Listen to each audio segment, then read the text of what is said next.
What's on, ladies and gents and everyone? How are we doing? Is everyone all right? I'm doing awesome. Good man, good man. I mean, I can see that you were here early doors. Right, baby?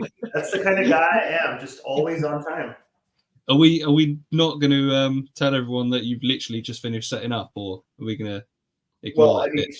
You kind of just blew up my spot, so yeah, go ahead, bro. We just spill the beans on that one. Visions, early gang. What's going on, Ken? Hope you're well. Looking forward to you both talking about monkeys versus gorillas. This week's opening scenario is a banger, I'm telling you. Dan, early gang, what's going on? Thank you for joining, Dan. Fee, here until my battery dies. Well, thank you for joining, Fee. Appreciate you.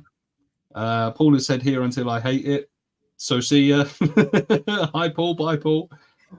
What hot topics have we got today? We got some good ones. We've got some good topics actually. After the opening scenario, of course, we've both come up with some pretty good scenarios.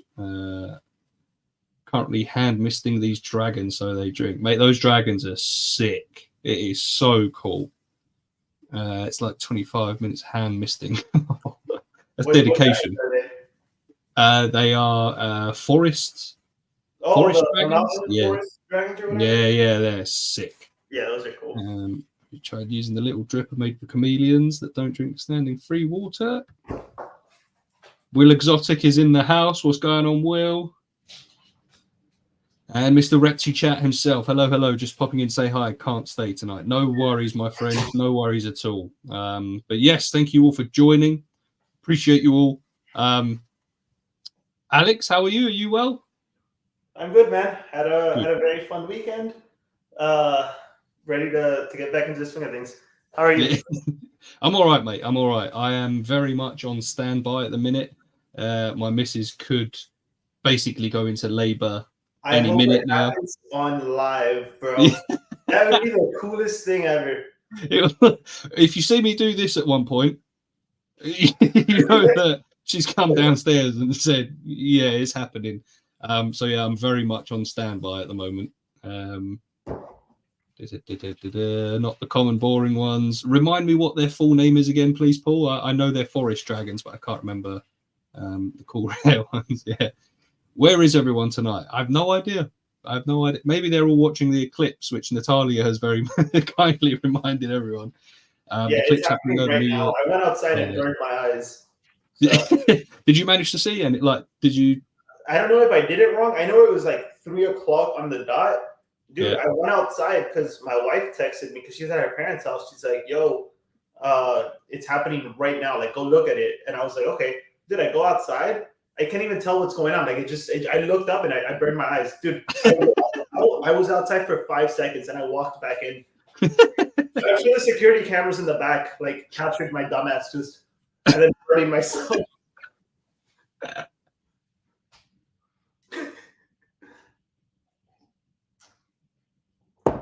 Oh God, did we lose Red? Oh, I'm guessing you didn't read any of the warnings of how not to look at an. No, I'm here. I don't know what's going on because I've plugged in a new. I've plugged in a new Wi-Fi booster, and it seems to actually be worse. So I might have to unplug that, but I'm not sure. But yes, Natalia, thank you for joining. Riddler is already getting sleepy. Yeah, well, you see, I've been sleepy since I woke up, so there is that. Crowned forest dragon, nice. Oh, that's cool. The eclipse throws him. Oh, right on time. I'm here supporting Pookie Wookie. What's on Pookie Wookie? Right. From your channel, is that an option? You block them, they can't comment anymore, right? I am not blocking your missus because every time she turns up with the Pookie talk, I live for it. So there we are. And so does everyone else. Look, Pookie time and Pookie. What's on? Alex cringing is hilarious. Right. I feel how red I am. Yeah. Let's get straight into the opening scenario, which Alex sent to me earlier on, and it is a banger. Where is it? I need it on the screen. Right. Pick 2 to defend you. The rest are coming to kill you. Okay, so you got 50 eagles, 10 crocodiles, 3 brown bears, 7 bulls. Why did I say it like that? Anyway, 1 human with a rifle, 15 wolves, 10,000 rats, 5 gorillas, and 4 lions. That's a tough one. I think a lot of people would go straight for the human with a rifle. Hold on, are you gonna keep that thing up there the whole time? Just make it smaller. Yeah. Let me see if I can do that. Hang on. I tell you what. I don't think I'm gonna remember all the animals. Why don't you start with your workings out, and then maybe we can take it from while I try and figure this out. Okay, so I think the one that you kind of have to take no matter what is the human with the rifle. Yeah. Because no matter what other 2 creatures you have on your side, someone that can just snipe you from 500 yards away, there's nothing that's going to protect you from that. Before your animals can even attack the person, you're dead. Like a sniper with a rifle, mandatory, has to be on your side. As far as the others, I think I would go either the 50 eagles or, oh, that's cool. Either the 50 eagles or the 10,000 rats. I'm leaning more towards rats. Dude, 10,000 rats, I think they can just destroy everything. Like, I'm talking like big New York rats. 10,000 of them is just too much, man. So I would have the sniper take out like the really heavy stuff. Like the bulls and the brown bears and maybe the gorillas. I think that's only a few targets. So I think the sniper rifle would be perfect for that. And then just the sheer number of rats is just insane. I mean, 15 wolves can probably get killed by 1,000 rats. And then you have 9,000 left over. It's just unreal, like how powerful of a number 10,000 is. And I think with the support of the sniper rifle, you should be fine. The obvious problem would be the eagles. I would just put myself on the floor on my back and just have my rats create like a mountain around me. So when the eagles swarm in to try and like kill me, getting going into like a pile of rats and then just getting eaten. So those are my 2 picks. Right, let's see what's going on with the there you go. So Will Exotica said you're dying no matter what. Right, of course he thinks that. Visions, 10k rats, so he agrees with you.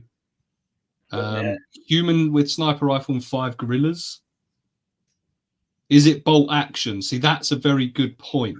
Like, what sort of rifle are we talking? For us English people that don't have guns, what sort of a rifle are we talking? Let's just say the best sniper rifle out there. Like, it reloads quick, it's got good range. Whatever. Okay. I don't have a rifle. So shit. I play Call of Duty, but I don't have a rifle.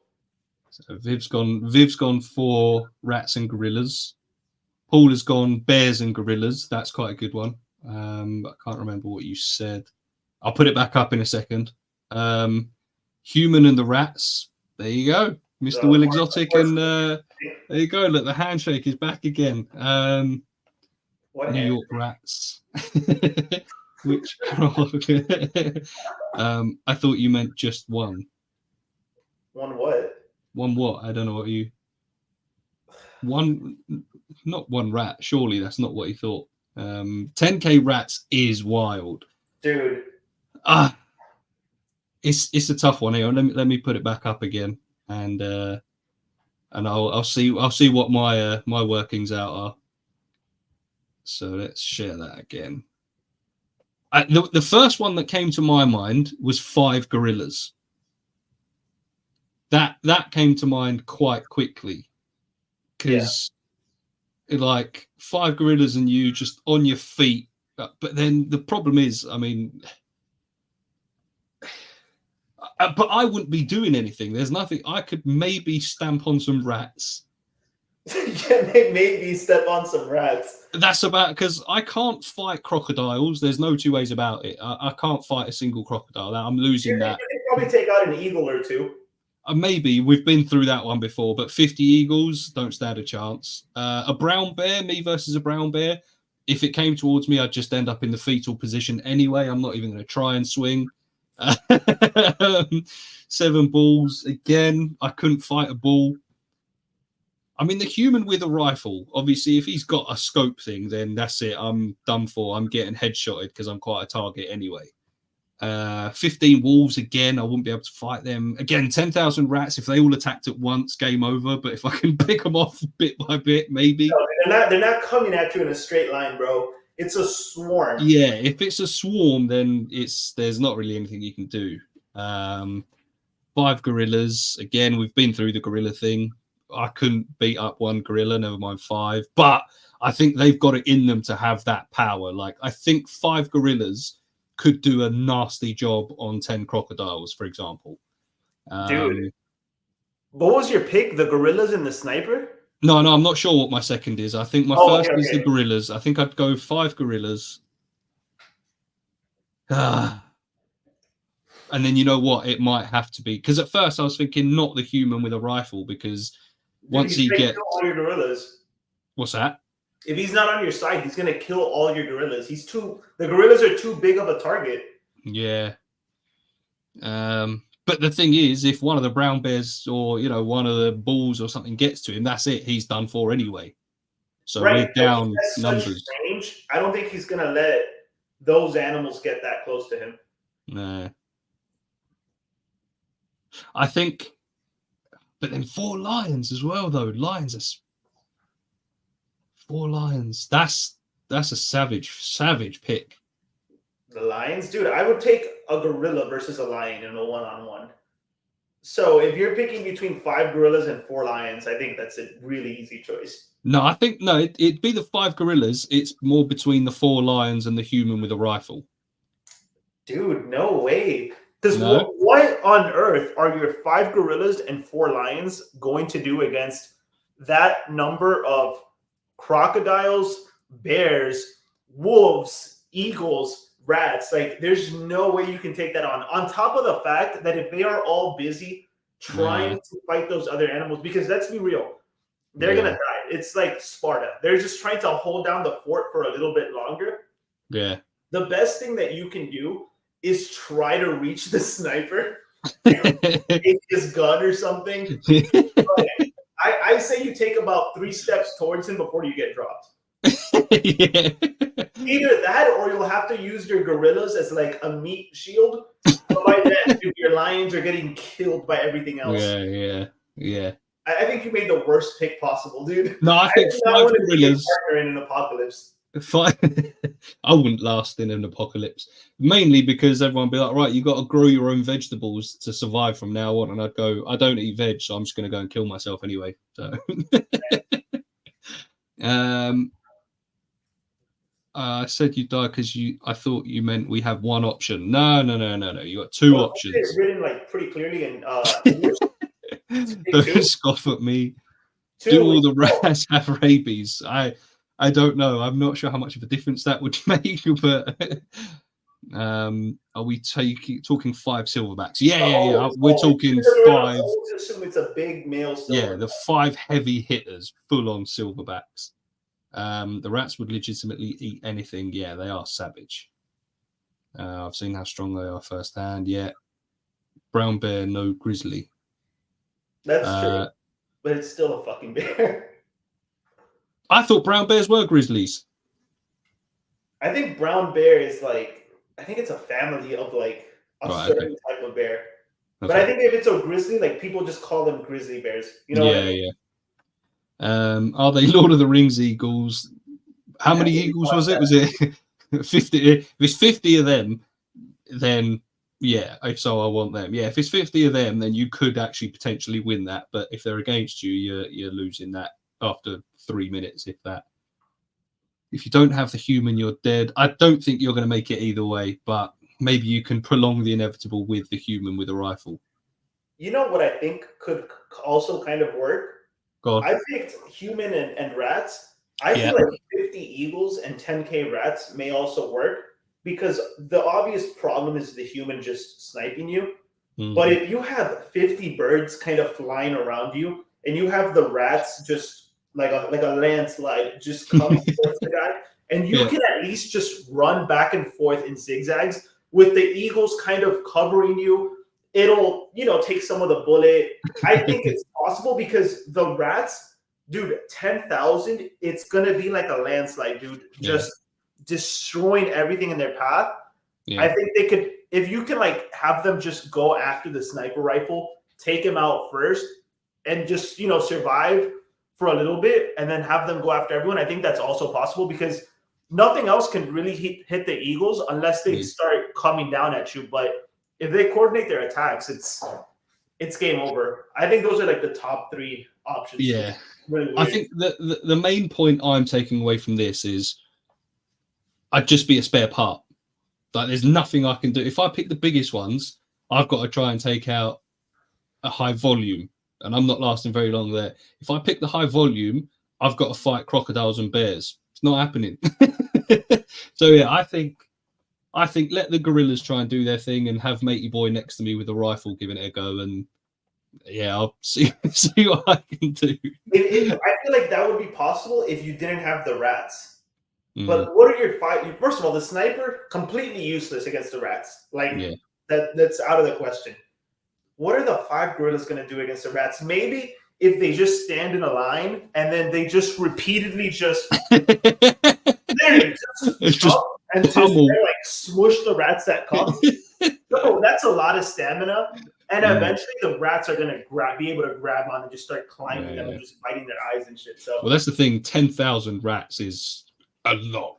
You got to think stamina because lion and bears are good in bursts, but they're not going to last long enough to pick off 50 eagles or 10,000 rats. Natalia's done her homework. 10 rats can take on 4 lions. 10 crocs is what is hard to kill. Yeah, that would be tough. I think for that you would need the sniper because they're just so thick. Yeah. 10k rats and a human, and it's not close. Like about reptiles. Thank you for joining. Appreciate you. Thank you. And hello. Rats will eat anything, even the crocs. They'll eat it from the eyes. And wow. He's given that a little bit too much thought, but yeah, it is what it is. Browns and grizzlies are different. Okay, fair enough. A lot different. European brown bears are not grizzlies. Grizzlies are American brown bears. Okay. Oh, grizzlies are American. Brown bears are European. All right, fair enough. Because if the sniper's far away, the rats can't move that fast. Have you seen Master Splinter? Oh, that's a good one. You should do mythical or Pokemon. Oh, that's. Bro, do you guys want to talk about Pokemon? That's a whole nother level in itself. Our man Alex here knows all about Pokemon right now. Because let me show Paul something real quick. Yeah, Paul, check this out. You're gonna like this. I'm not gonna show him all the cards I got, but which ones are you bringing? Oh, god damn. Hang on, I'll tell you what. Can I make? Hang on. There you go. Dude, I love this card. That is one of my favorite crazy. Cards. That is mad. Oh, we saw it on your story. Okay. Yeah. That is, but that's a good shout. I like that. Mythical or Pokemon is a very, very good one. I like that. Is that shadowless? It's first edition base set, so it doesn't have a shadow. Crazy. Right, so that's the opening scenario, I think, done and dusted, to be fair. Unless you've got anything you wanted to add to it. All I took away from that was you would get murked out there. Yeah, that's what I'm saying. 5 gorillas and 4 lions. Yeah, you're literally there, and the second you see them coming towards you, you should be like, well, here we go. That's that then. Yeah. No wonder Alex has reptiles named after Pokemon. Yeah. What's the all-time favorite Pokemon? You can only pick one. Fuck. It's It's between Gengar and Alakazam for me, I think. I think if I had to pick one, I think I may be leaning a little bit more towards Gengar, but it's very, very close.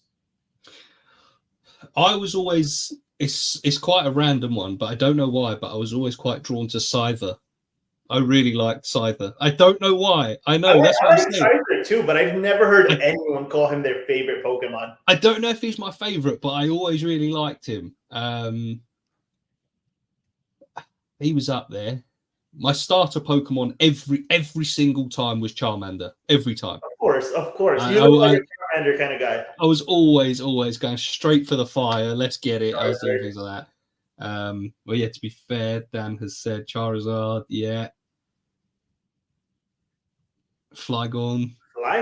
That's a pretty random one. Gengar, let's go. What the hell is Skeppy? That has to be one of the newer ones. My favorite gens were the first three. I don't like Pokemon. I'm a Star Wars guy. You're allowed to like both. Scyther is cool. Scyther is cool, but I've never heard anyone call it their favorite Pokemon. That's a first. I only know the OGs. Yeah, I know mainly the first batch. The first gen. First gen. Flygon, Absol, Salamence, Gengar are all Everybody up there. loves Gengar. Same always Charmander, yeah. No, grass and ghost types. Then later dragons. Honchcrow? I've not heard of Honchcrow before. I think that's like a black bird with like a witch hat or something. I think that's Gen 3. Right, okay. Sceptile. Oh, right, okay. Skeptile. That was cool. That's the bloody grass lizard. Grass lizard. The grass lizard. Epi. I'm going to look it up. I'm loyal to Star Wars. The best region. Paul said Gen 4, he thinks. Gengar, the original protagonist. Who's my favourite, though? Wait, what the hell is Skeppy? I can't even find it. Oh, Skeppy, as in Skeptile. Okay, yeah, never mind. I got it. Okay, Skeptile was cool. I liked him. I liked Skeptile a lot. I liked Blaziken a bit more though. Yeah. Do you know what? Fuck knows. I really don't know who my favourite is. You just said it was Scyther. Yeah, do you know what? He's the first one that popped up, so I'm gonna. Yeah, you don't have to take it back. No, I don't take it back. I'm just trying to think because there's so many of them. Oh man, I need to play one of the games again. Dude, with how many generations they have now, dude, there's probably got to be at like over 1,000 Pokemon right now. Yeah. See, I tried. I got my boy to watch the first couple of episodes of Pokemon, the first generation. And the thing is, he didn't mind it, but he still hasn't got the attention span to sit and watch an episode. Like, I was hooked again. I was literally there. I was like, yes, come on then, son, let's watch an episode. And then after 5-10 minutes, he wanted to walk again and go here and do that. So I think I've got to save it for a little bit longer when his attention span's a bit better. That's funny you say that, dude. We actually watched the first ever Pokemon episode on Saturday, like just a few days ago. He loved it. I cried a little bit because just all the nostalgia, all the feels. Eating Ash, it was just right in the feels. But he loved it. He watched the whole thing. I asked him like a couple questions afterwards to see if he was paying attention, and he was. I was like, oh, like what's that? What was that Pokemon called? Like the one that's with Ash. He's like Pikachu, and I was like, what color was Pikachu? He's like yellow, and I was like, yes. Yeah. How old's your boy? Huh? How old is he? He's 3. 3. Okay. All right. So my boy's nearly 2. All right. So I'll give it another year or so. Yeah. You'll have to give it a little bit, dude. Yeah. You don't like? No. I do like Star Wars. To be fair, I quite like them. The sequels are kind of. The last 3 were a bit. I didn't mind them, but the original ones were the best. Umbreon. Noivern goes hard. Fuck, I don't know what that one is. Noivern. Zapdos. Yeah. Dan said Zapdos. I love Zapdos. Yeah. You know what? There's such an age gap between myself and Will, honestly, because these ones that he's coming out with, I have no idea what he's talking about. Bro, he likes all Pokemon, bro. He pisses me off, man. He swears that like I think it's like Gen 6 or something. He told me it was his favorite. I was like, dude, what? I swear to God, I hate the new Pokemon. Dude, I've seen some Pokemon that look like chandeliers. Some of them look like ice cream. Some of them look like, some of them are not very creative anymore. You're not a Pokemon anymore, dude. You're just a tool. Yeah. Dragon types are probably the coolest type. Yeah. Onyx was a G. I did like Onyx as well, to be fair. Mew is also a G, is OG, yeah. Agreed. I love Mew. Legend 1, yeah. Our 3-year-old is a mini him. Yeah? Yeah, dude. He loves Pokemon. He loves reptiles. He likes going outside. And he just asked me the other day for me to teach him how to play chess. Which is just like a 3-year-old asking to learn how to play chess. Like that blew my mind. Yeah. He's super smart, so I'm gonna teach him. Wait. Doesn't get that from you though, does he? Nope. None. My son is 3, and just yesterday I started playing the Pokemon series for him on Netflix. He loved it. All right, so I need to wait until my boys. Yes, love that, Natalia. I need to wait until my boys. We started doing that at the same time. Yeah. I know what these Pokemon Will is on about. It's not age. We're the same age, Riddler. Yeah, I guess. Will making me feel old. Yeah, tell me about it. You aren't a real one. Riddler, haven't you learned not to believe anything he says? Not yet. I hate almost everything after Gen 4. Well, I didn't know that. He casually skips the ones I said he does. Wait, did I miss some? I did. Yeah, sorry. My bad. Never heard of that one. And Darkrai, I know. Darkrai's pretty cool. Don't see that one. No idea.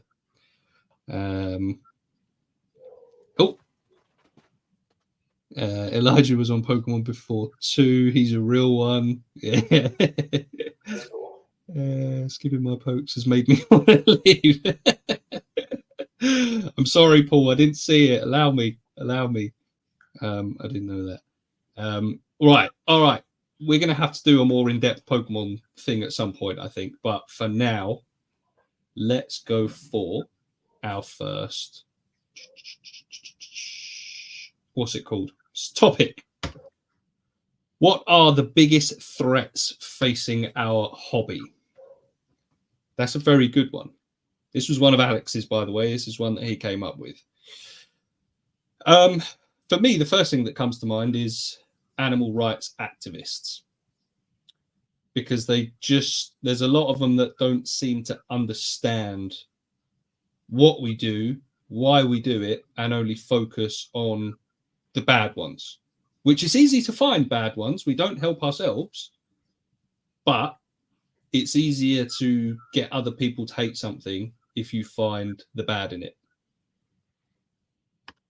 First things first, UK Exotics, hi. What's going on? Thank you for joining. Appreciate you. Hello. And then Will, British people.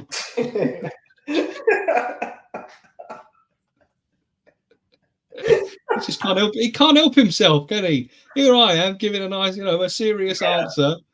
Yeah. But yeah, that's where my mind went to immediately. Like, there's a lot of them that are on a mission to stop the keeping of reptiles.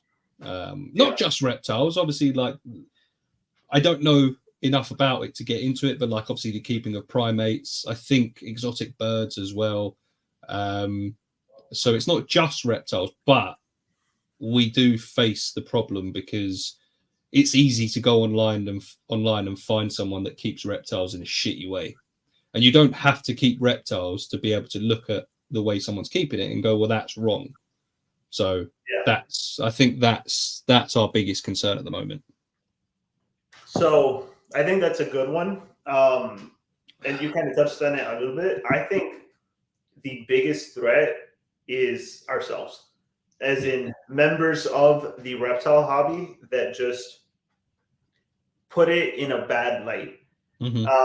whether through just flat out just neglecting reptiles, not keeping them in adequate enclosures, like posting like fight videos, bite videos, that kind of shit. I think that's the biggest threat to the hobby, are the genuinely, and I'm just going to call a spade, the shitty reptile keepers, I think are the biggest threat to a hobby. And I think you can kind of say that for a lot of different things, like, you know, the bad apple spoils the bunch or whatever. But like you said, like these animal support groups, they wouldn't have that much ammo, and I don't think they would have so much vitriol towards the hobby if more people were representing it correctly and there wasn't so many bad apples.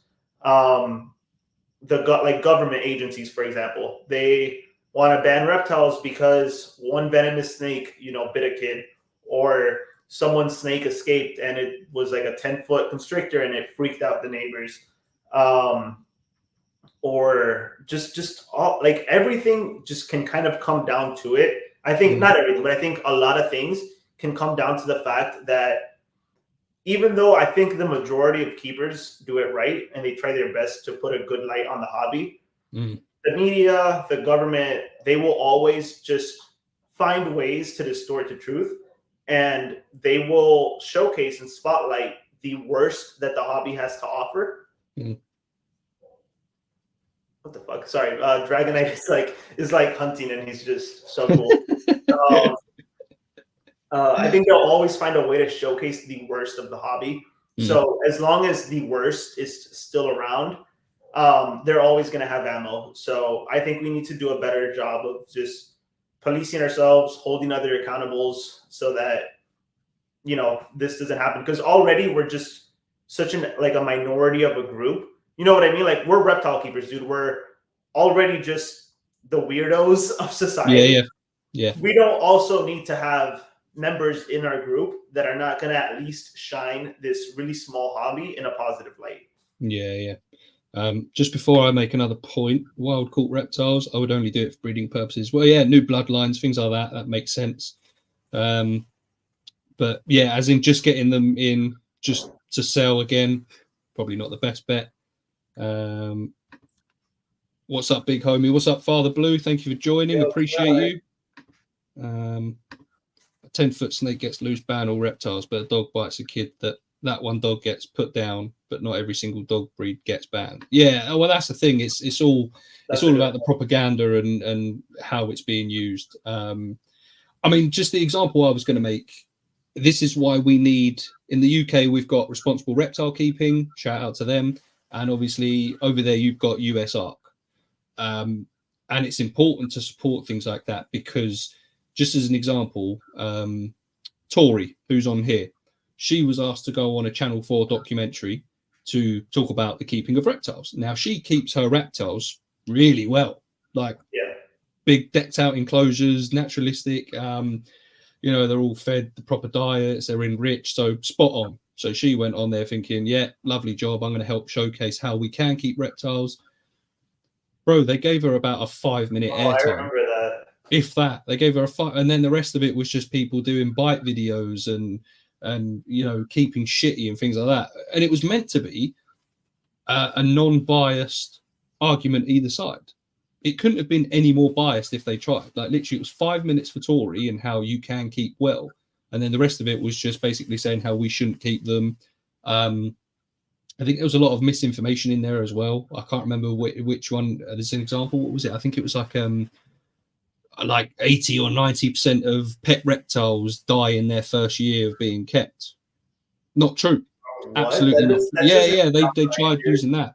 But again, that's why the likes of responsible reptile keeping are good, because they basically saw that, did the research, found the actual correct numbers, and said, there you go. That's why it's fake news, basically. So that's why things like that are important, because Joe Blogs, who doesn't know reptile keeping and doesn't follow it, is going to see that and he's going to go, oh, that's dreadful. We should stop it then.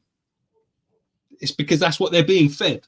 Yeah. But like you said, unfortunately, we do it to ourselves as well by keeping shit. Not us exactly. I mean, sort of me, but keeping shitty and putting it online for all to see. Do you know what I mean? So it's an easy target.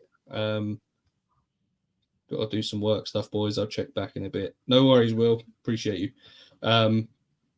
So yeah, I think like it's probably a combination of both of those things. It's the animal rights groups, but it's the fact that we're also shooting ourselves in the foot by not holding others accountable. But because the thing is, there's ways of doing so. You don't have to call someone out on their shitty enclosures by calling them a twat and saying you've got a shitty enclosure. You don't have to do that, and they're automatically their defenses are going to go up. They're going to defend themselves. They're going to say they're right, and that's it. Game over. Yeah. There's a way of doing it. So I think there are. This is a shameless self-plug. There are other groups and movements coming out. Like, for example, I was recently asked to join Educate, Don't Berate, who is a group in the UK who is basically being exactly that, a group that is willing for anyone who keeps reptiles to say, is this okay? You know, can you help me with this? Like, you could, you know, a person who's scared to ask online because they've seen other people get dragged through Facebook groups can come to us and be like, is this okay? Without the fear of us going, well, that's awful and you shouldn't keep animals, because that's not going to do anything. Do you know what I mean? So I think little movements like that will definitely help for sure. Yeah, I agree. And it also doesn't help, like, just the stigma that people already have, which is why I try to, you know, post on social media, make videos, because people already have like a certain stigma. And I've met people like in person, and I'll just talk about them, and I'll be like, yo, you know, whatever, like we're talking, you know, what are your hobbies? And of course I bring up reptiles. A lot of the times people are like surprised, like, that I keep reptiles, and this is pretty sad, but they're like, oh, you seem like, you know, pretty normal. And it's like, yeah. What the hell were you expecting? Like, you think people that keep reptiles are weird, but at the same time, I do kind of get it. I know, like, not that I know personally, but I know people that they're just not good people. They play video games all day. They live in their mom's basement, and for some reason, they always have a ball python in a 20-gallon tank.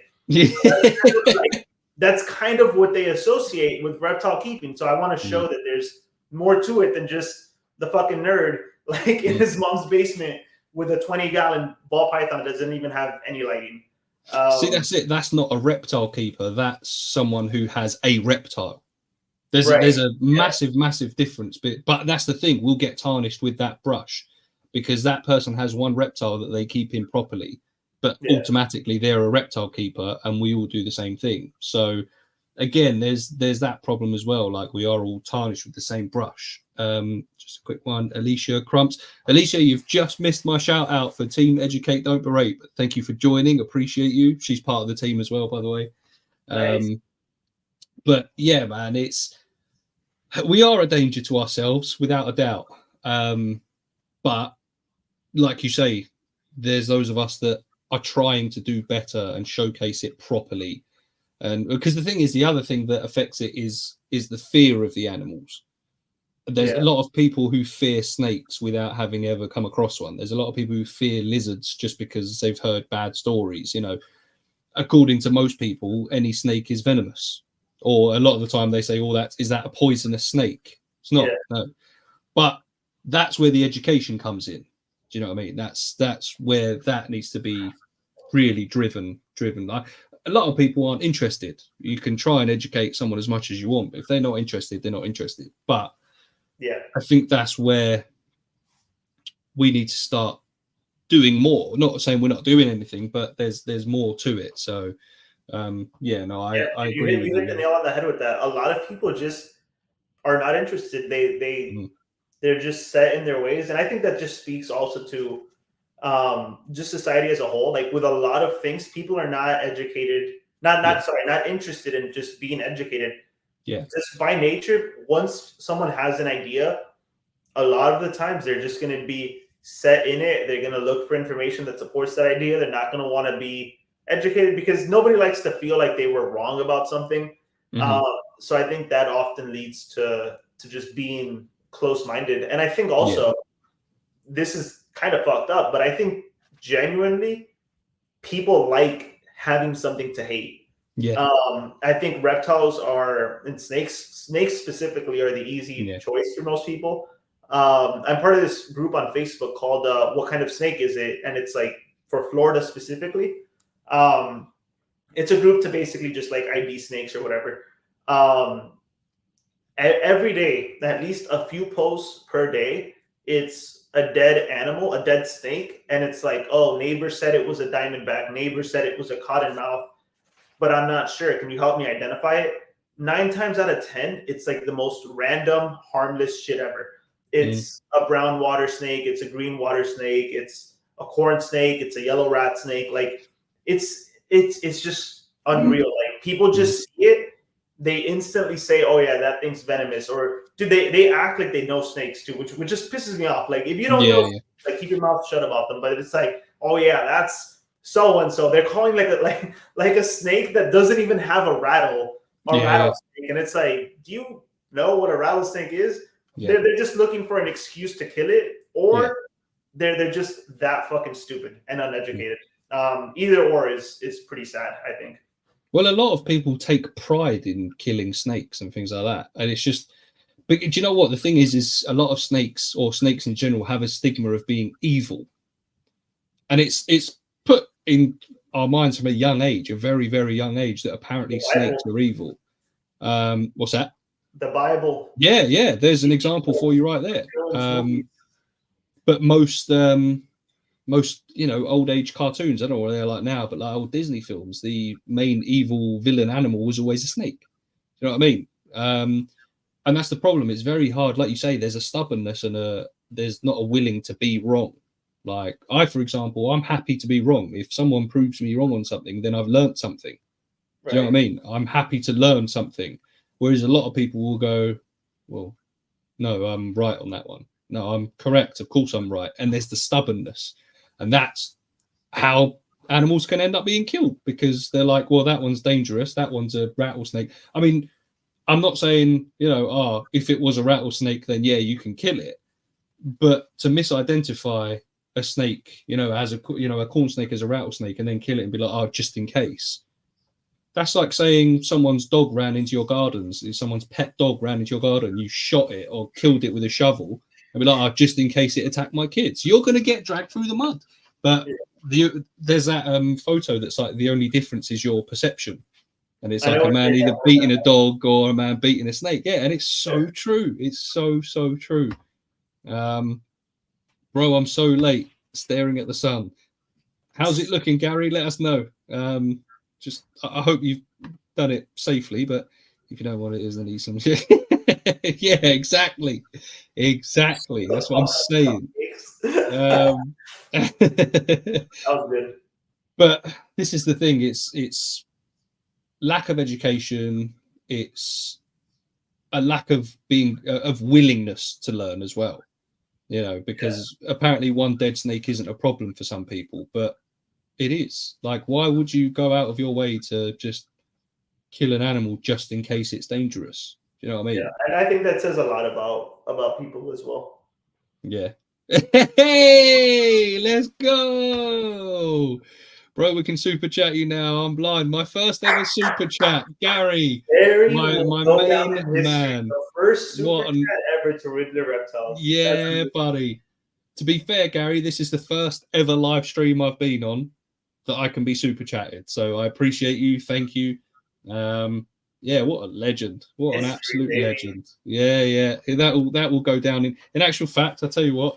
Let's put this in there we go. That's gone down in history. Yeah, that's incredible. Appreciate you, Gary. Thank you. But yeah, I think we've covered that one. But it's education, lack of willingness. Yeah, I think those are the main ones basically. Yeah. Right, this is one that I came up with. It's one that actually has been sort of being mentioned a little bit recently, and that is the cohabbing of different species and why is it different from keeping fish. So when I say that, I mean like, because obviously with fish tanks, you can have 5, 6, 7, 8, 10, 20 different species in a tank and no one blinks an eyelid. Oh, hang on. Look at that. Gary's the first and second. Yeah, Gary. Dude, Gary's on fire. Yo, this is him right now. He's in the back of the club like this. Yeah, and I'm the one dancing for him. Yeah. Yeah, so cohabiting a different species, and why is it different for keeping fish? So I have seen the conversation being brought up a little bit more recently of people maybe thinking of cohabiting different species. But then the second you say that, with some people, it's an immediate no, absolutely not. It's dangerous, it's unsafe, it's not worth it, and things like that. So, but like I say, but then in a fish tank, you can have some more aggressive fish with some smaller, less aggressive fish and be like, they should be all right. And if one is picked off, it's not a problem. So then why can't we keep, again, this is just an example. Let's just say a monitor lizard, I don't know, let's go for a blue tree monitor, Mr. Will Exotic and Brad came to mind, and then have some dart frogs in there. Because it's the same thing. There's one that's bigger and potentially more aggressive, and then there's some smaller ones that might be picked off. But the second you say that, it's like, well, why would you? But, you know, because one of the arguments is, but it happens in the wild. And then the immediate rebuttal to that is, yeah, but they're not in the wild, and it's up to us to make sure they're safe and won't get picked off. But do you see what I mean? There's where do we draw the line? I think I know what you're saying. And also, full disclosure, everyone, I didn't see his topics beforehand, so I didn't get to fucking prepare for this. I would have done some goddamn fish research had I known that you were going to hit me with some fish topics. All right, hold on. I'm going to be right back. No, but you know what I mean. Like, I'm not saying. I'm saying it's okay to do. I get what you're asking. Yeah. I'm going to be back in 30 seconds. It gives me some time to gather my thoughts before I just start spewing garbage like an idiot. I'll go through comments for now then. So very simple. Appreciate that. I think it's fine as long as you know what you're doing.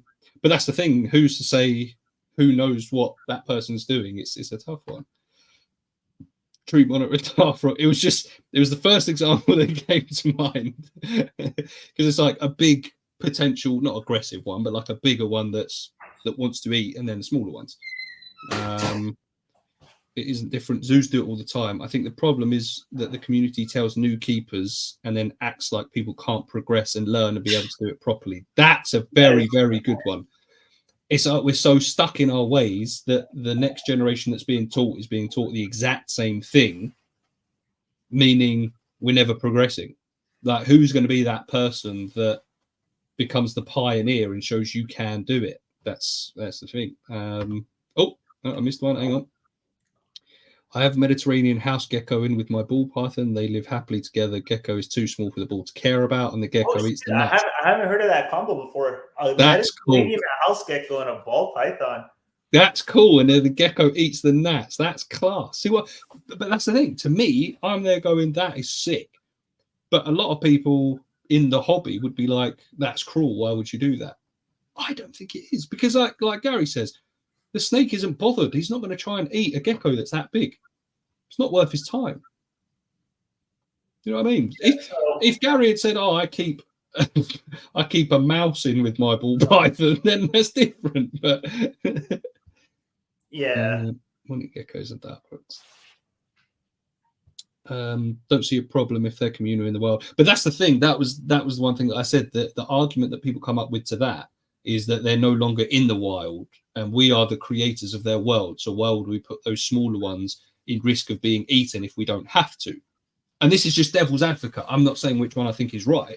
That's always the argument.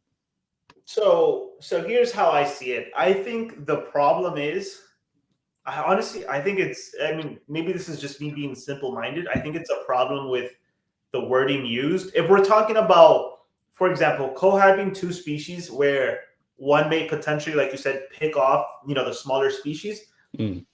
I don't think in that scenario, using cohab is the right word, just because, yes, they are being cohabbed, obviously, but when I think of cohab, I think more so two different species, or either the same species living communally, or two different species but in harmony. I think if it's, you know, very plausible that one just becomes prey for the other one, I think you're going to have to call it something else. And yes, even, for example, leopard geckos, right? The whole thing is whatever, you know, they could attack each other, sure.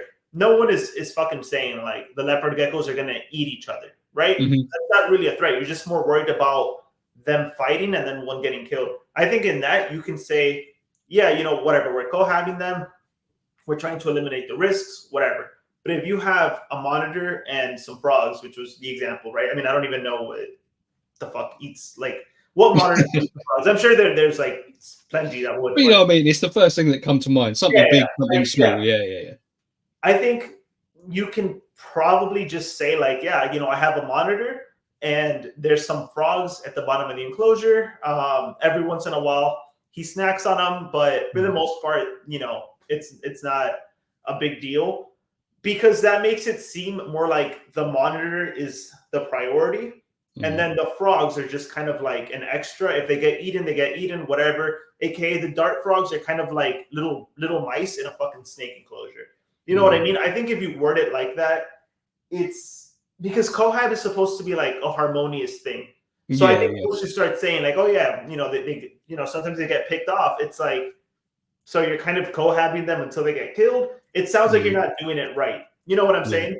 Yeah.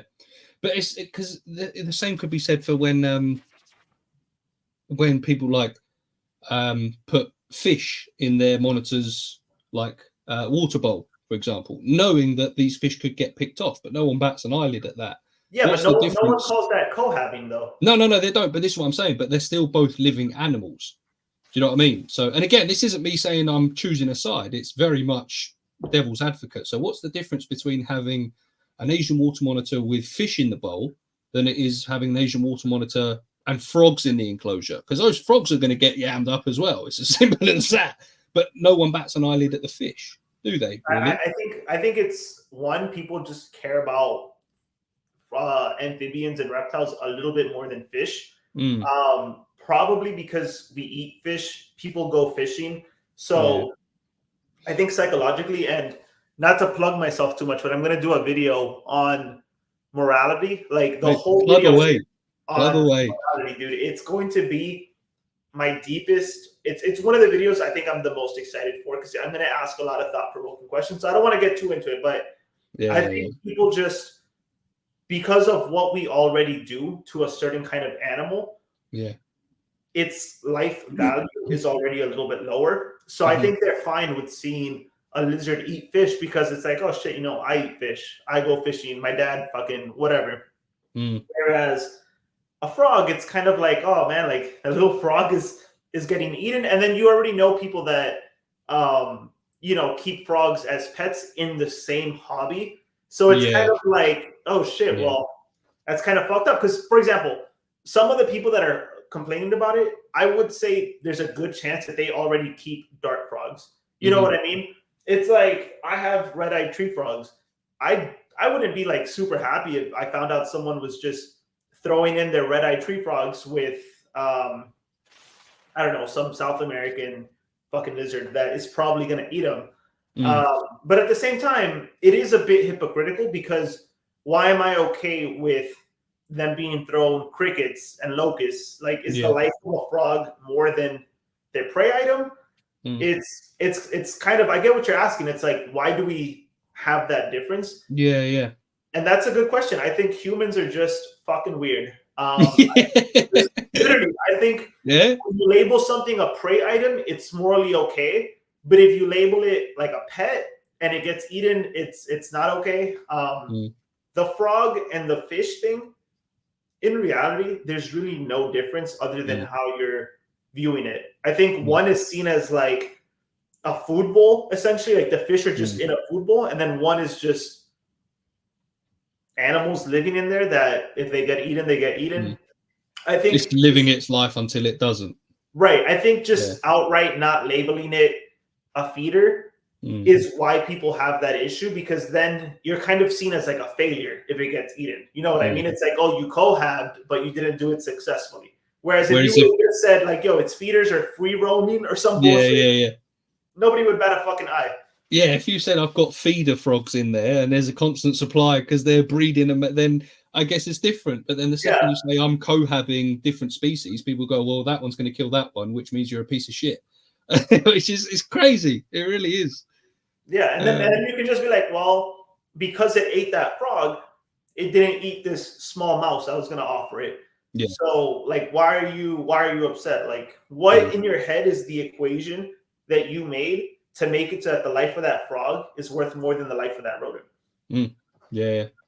It was by accident that the gecko got in. It didn't want to leave, so I let it ride, and it's been good that way for a year. Excellent. Dude, that is the coolest fucking thing ever. I went to experiment with larger environments for my animals, include some of the species found in their range, like blue tree monitors and certain skinks. See, that's it. That's a good example. I know I said frogs, but yeah, that blue tree monitors and skinks. Now, in the wild, they're going to be sharing the same range. So what's the difference between finding it in the wild and doing it? Again, like the argument that I've heard is that they're in a smaller area, they're more likely to come across each other, and there's nowhere for the skink, for example, to escape, and it's up to our control. But again, it's like we're trying to recreate wildlife and we're trying to recreate the wild. So where do we stop? So I mean, you won't know until someone tries it. And in actual fact, I reckon there probably are people that are trying it. They're maybe just too worried to. I mean, Gary isn't.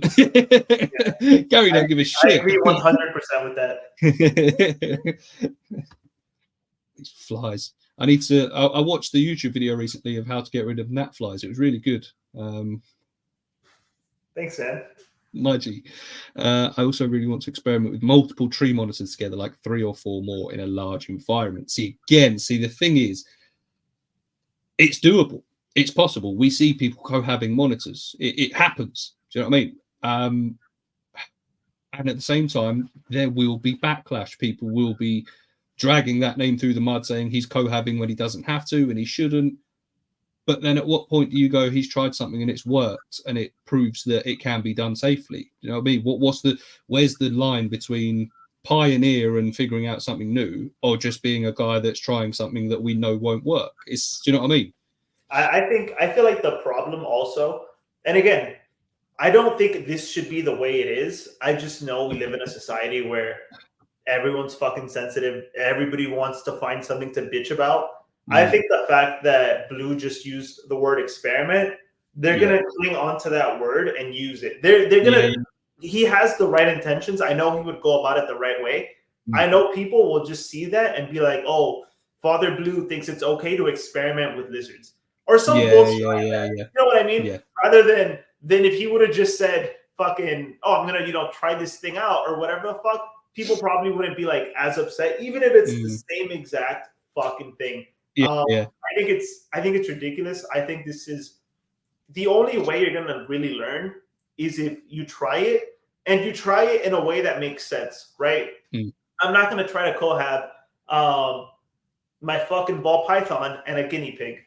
Right? No, right? Because guinea pigs are cool, right? But also they're mammals. They're mammals. They're small rodents. Like, you're a fucking dumbass if you think that's gonna work. I mean, maybe some guinea pigs are too big for the ball python, but then again, they have like teeth. They'd probably try to fucking attack it. Who knows? But if you do your research and you like can genuinely make an argument for the fact that I think this is much more likely to succeed than not, there's nothing wrong with quote unquote experimenting. People are just close-minded. They're set in their ways. And not only that, we live in a society where everybody wants to be like politically correct. Everybody wants to just have the higher moral standing. And it's bullshit, man. Like it's just straight up bullshit. The whole leopard gecko thing, cohabbing is wrong. Dude, that was based on info from years ago. Like years ago when people were getting them, keeping them in 10 gallons tanks, putting another one together, it getting killed. And instead of saying, you know what, maybe we should be offering leopard geckos larger enclosures, they said cohabbing is bad. And that's what people ran with 20, 30 years later. I think it's just a lot of closed-mindedness. I think a lot of animals, more so than we have currently, can probably cohab. If I had more room, I would not be opposed to trying it with, for example, species that haven't been done before. If I do a fuck ton of research, I have a camera in there monitoring the fuck out of them. I am actively there. Don't get me wrong. I don't think people should just get animals saying, I think this should work, throw them in, check that later. I think if you're going to do something like that, you have to like really be on your P's and Q's about it. But I really do think the majority of the issue just comes from people being closed-minded and afraid to try new things. Yeah. And similar to what I'm pretty sure it was Natalia said, the fact that the things that are getting taught and passed down, it's like, this is gospel, this is the truth. There is no more to it than this. And if you try anything different, you're wrong. That's the problem. There's nothing, you know. Some people go have Fijis and Madagascar day geckos. Be interesting. Fijis carnivorous? Fiji, because if you have something, for example, that's like not even a carnivore, I don't think anybody should have a fucking issue with it. Yeah. So I keep African snails and a millipede together in one tank. Cool. Does that work out? Are they all right? That's pretty cool.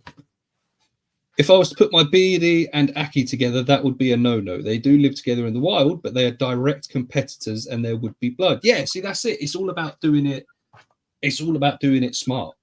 And it's about knowing who you're putting together and what the risks are. And obviously, if the positives outweigh the risks and the risks are as low as that you can put them, then I can't see there being a problem. But like you say, if you were to put a beardie and an Aki together, you just know that within minutes there's going to be a fight. Almost like 9 times out of 10, because, you know, direct competitors, lizards, obviously, the beardies see each other and they lose their shit. Never mind seeing an Aki. That would be cool as fuck, though. Aren't bioactives cohabbing in the strict sense of the term? I got isopods in with my core and people are cohabbing them and talking about how they won't do it. That's a very good point. See, that's where we put value on a life again. That's where we put, because again, that takes me back to Gary's point of having a ball python with a gecko. Obviously, that gecko is too small. It's not going to get in the way. It's not going to get eaten because the ball python, it's not worth his time. And it's similar to that. It's the corn snake isn't going to eat the isopods. We know that. But is it because we know that for a fact? And some species, it's a possibility. So that's where you draw the line, or what is it?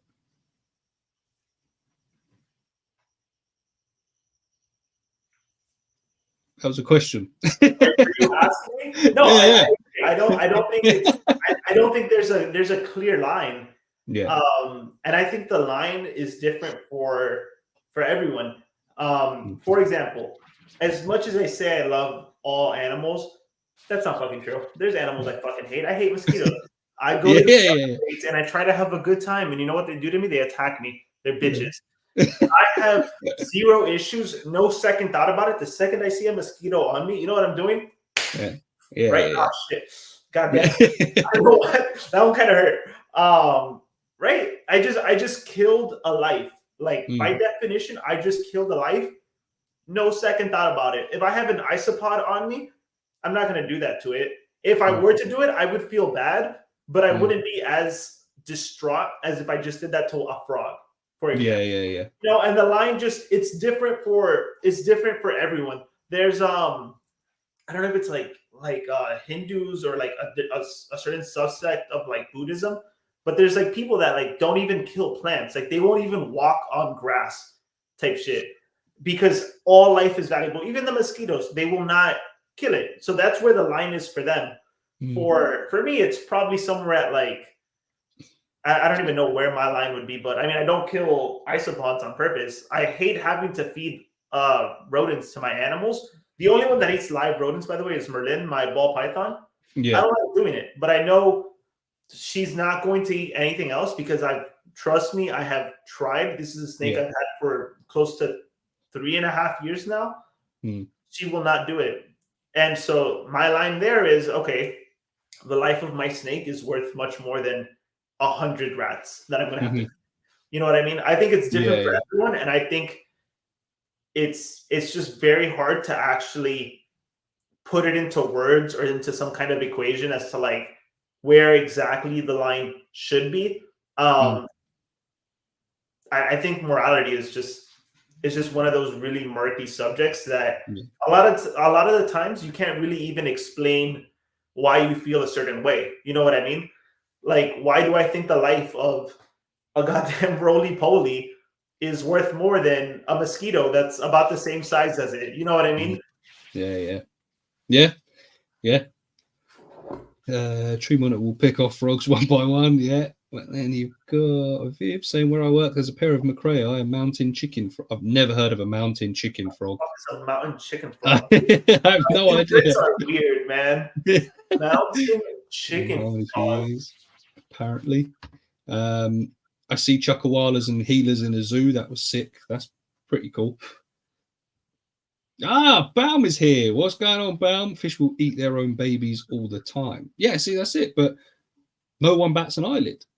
No one bats an eyelid. But if you were to leave, I don't know, if you were to let a ball python maternally incubate eggs and then you let the babies free roam the enclosure, people are going to be like, what are you doing? Take it out before the baby gets eaten. Because they're bigger? Because people keep them as pets? I don't know. But then people keep fish as pets. So yeah, I have a friend that keeps fish, and he was educating me on them because obviously I don't know anything about fish. But he tells me, he's like, yeah, dude, like every fish in here, and he had like different species of fish. It's like, dude, they all have babies and stuff, and I'm like, oh, cool. Like what do you do with the babies? Do you put them in a separate tank? Do you sell them? He's like, bro, I don't even have time. The second they're born, they're eaten by everything else. And I'm just like, okay, cool. And I think something that I don't think we've really touched on. We keep talking about like, why is it a problem here? Why is it not a problem here? I think we also have to take into account it's two different hobbies, right? Yeah. Like, it's the fish hobby and it's the reptile keeping hobby. They may just have different standards, different ways of doing it. You know what I mean? Because it's not the same people criticizing your frog and monitor that are not criticizing the fish. They just don't give a fuck. Like, that's not their hobby. Yeah. You know what I mean? I think, for example, if the fish people would try to like criticize it, then I think that's kind of same level ground. You can kind of make that comparison. But I think different hobbies just have different ways of doing things. I don't know. See, that's the funny thing, because I'm into both hobbies, but I would love to find a fish keeper who has nothing to do with keeping reptiles, doesn't know anything about them, and ask them their opinion on keeping lizards and frogs together. I would love to hit, because the answer would probably be, oh, that sounds cool, or something like that, or who, but I don't know that for a fact. But obviously ask that to a diehard reptile keeper and you're going to get an answer of no, you shouldn't because X, Y, Z. But I think that's why it intrigues me so much. It's because I'm not as much in the fish hobby. Don't get me wrong. I keep a fish tank, but I'm not in like Facebook groups. I've not got obviously an Instagram for my fish and shit like that. It's more a case of I just enjoy keeping fish. You know what I mean? Like it's not fish tanks as well. That's just coming from the guy that's going to make an Instagram for his Pokemon cards. Yeah, exactly. So that's the thing. It's because I've seen both sides, but I'd love to ask a dedicated fish keeper with no reptile experience what he'd think about keeping like different species together. Riddler can get super chats now. Yes, I can. Bro, thank you, Gary. Gary said y'all better start throwing some money. I want to get that dance again. Thanks for reminding everyone. Fishing pond for a monitor ain't cohabiting. But it sort of is, though. It sort of is. I know what you're saying. It's not, because they're basically feeders in the pond. But if you break it down, they are cohabiting the same space. Yeah, they're cohabiting in the same enclosure. But I do know what you're saying, Dan. But if you break it down, it is technically like they are. Again, it's because you put the fact that they're feeders on there. If you were to say I've got a display fish tank in with my monitor lizard, then people would go, Jesus Christ, what are you doing? But if you chuck goldfish in a bowl for a water monitor to eat, no one cares. I think, but they are technically are. I've acquired a flat with way too much space. Trust me, I'm gonna have geckos in my monitor's enclosure with 1 billion hides in it that the monitor can't reach. That's cool. Yeah, that is cool. and I'm looking forward to seeing that bound. But again, you've answered the question of, you know, why would you and how would you? Massive space, loads of hides, the monitor can't get to them. So you're giving them, there you go. Depends if you give them chance to get away from the monitor, if you set it up properly. So there you go. Back in the day at the San Diego Zoo, they kept rhino and green iguanas together. Interesting. You know what I think, and after I say this, I'm going to go use the restroom, but you know what I think is the argument that is probably the strongest for the anti-cohab people? It's probably the why risk it argument, because, for example, with Baum, how do you pronounce his name? Bam or Baum? Baum. Yeah. Baum. All right. For example, with Baum's example, it's he just said it's going to have a lot of room, tons of hides. They can get away from the monitors. It's not a guarantee, right? Yeah. Lizards are quick. You have a certain amount of geckos in there.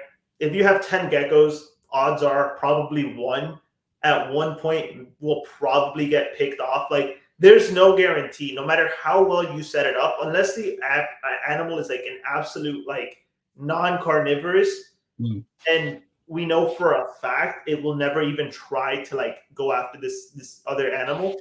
There's never a guarantee of like 100% safety, right? So you can do your best to mitigate the risks, but I think for a lot of different cohab ideas, the risk is there. It's just, it's always going to be there. And when someone says, you know, why risk it? Are you really going to say, well, you know, I've minimized the risk the best I can?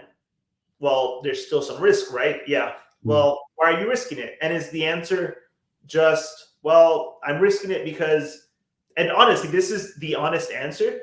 I'm risking it because I think it will probably be fine. And I think it's fucking cool. So to me, it's worth the risk. And then it's kind of like an uncomfortable area where it's like, I'm risking it because I genuinely just want to fucking see it. And then it's like, okay, so your entertainment is worth risking the life of an animal. And then I think it gets really uncomfortable. And that's kind of a question I'm also, you know, trying to like really figure out, like, why would I actually risk that? And I think as keepers, it's important to just look in the mirror and sometimes realize, like, dude, yeah, maybe I am taking a risk, but fuck, I'm taking the risk. Yeah. I think people try to act like there's no risk there. I think a lot of the times there is. And I think just saying there's zero risk is disingenuous. Yeah. No, I agree. I'll be right back. Yeah, all right, mate. No worries. I'm talking having all my fake rocks run through with pieces of garden hose, like hundreds of pieces with 2 exits. Okay, he's given it a lot of thought already, Bam. I like that. Bam, that would work and be sick. Trust me, I'm going to go a bit crazy. Morning geckos, blue tongue skink, and green tree monitor cohab. Damn, you best be careful as long as you're ready to get dragged. But then again, you are a bit of an enigma and you don't put much online, so I guess that's different. But fair play. But I'm going balls deep. Go big or go home. See, this is the funny thing as well, though. This is what's just come to mind. Because if you just said morning geckos and green tree monitor, you're thinking, all right, the morning geckos might get picked off. You go, oh, that's a shame, but it is what it is. They'll breed. But then once you bring the blue tongue skink into it, you go, well, hang on, that's dangerous. But what's the difference? I think blue tongue skink and green tree monitor would be perfect. I think their, you know, humidity requirements are pretty similar. Green tree monitors, they're not ever going to see the fucking blue tongues as prey. And I think blue tongues they mainly eat like veggies and shit, right? Or like small insects. Yeah, they're insects. It's not going to try to go after a green tree monitor. No, but I'm thinking more the green tree monitor going for the blue tongue skink. Why would? But then, to be fair, dude, actually, in all fairness, like this big. Yeah, I've got one. To be fair, I got Dobby, and that's literally just what I was thinking. A green tree monitor go after a blue tongue, and even if it did, it's not going to hurt that thing, dude. No, because they are big. I mean, I only just met a real life green tree for the first. No, actually, I did see one prior to that. They're not as big as I thought they were. They are quite small. Green tree monitors? Yeah, green tree monitors. They're a bit smaller than I thought they were, but they're so sick. Yeah, they're not large. Blue trees are definitely larger.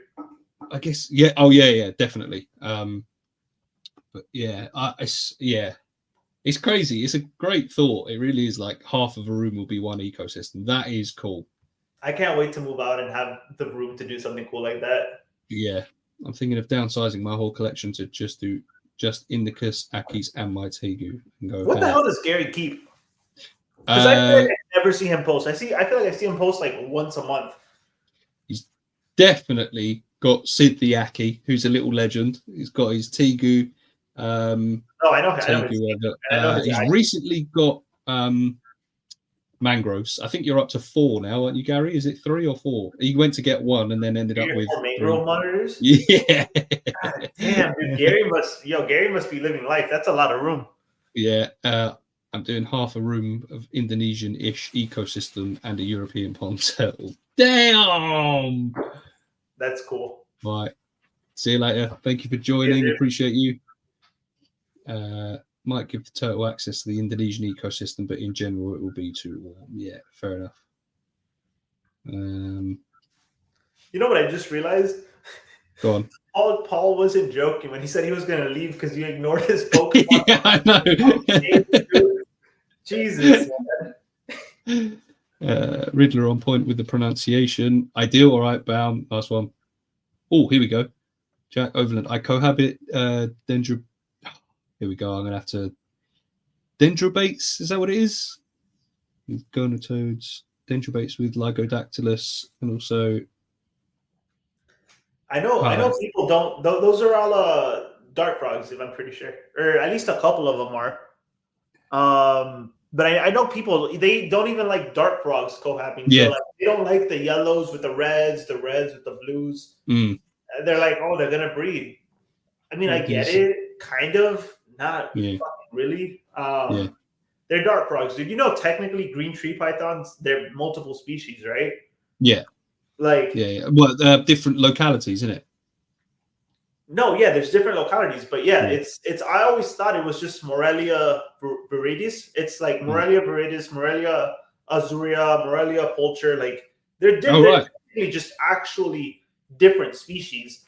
Right. Okay. Nobody fucking cares. Like you cross them all the time. Like, is it because they look similar enough? Like what's the big deal? Or is it just because it's different subspecies of the same genus? Is that right? Or am I talking? No, I think they're just different species. All right, okay. But that's interesting, Jack. Thank you for that. I appreciate that. Alex needs to get his prostate checked. First of all, that was my first piss break. My earlier break was to get another beer. God damn, Gary. Well, there you go. You've broken the seal now, so you're going to be going for the rest of the evening. Don't say that. My wife tells me the same shit. She's like, oh, once you break the seal, you have to go. Motherfucker, I already have to go. Like, just hold it in. Fuck, man. Life feeds on life. At least the gecko that didn't make it had a good life in the Viv. See, that's at least it had a good life. That's cool. Again, that's a mindset. It's true. You can't argue with that. Yo, but Mom said, yo, you're gonna enjoy this enclosure until you don't. And the blue tongues might control the vampire crabs a bit, yeah. I keep 4 mangroves, 1 tegu, 1 aki, 2 beardies, 2 different tortoises, and a leopard gecko and a ball python. Right, okay. And then you said you might just stick with indicus, tegu, and aki. So it'd be the beardies, tortoises, and leopard gecko and ball python. You did have a blue tongue though, didn't you, Gary? If I remember correctly. Lygodactylus are the genus of blue day. Yeah, Lygodactylus williamsi. But I'm pretty sure there's different sorts. Yeah. Because the Williams eyes. I have a blue day gecko. Yeah. No, I know that part, but I know that you can get, or is it the Williams eye part that can be the same? I can't remember, but you can get the same sort of scientific name on different animals. That's why I wasn't sure. Oh shit, I forgot about the blue tongue. I just realized my mic is over here, dude. Why didn't you say anything? I didn't realize, to be fair.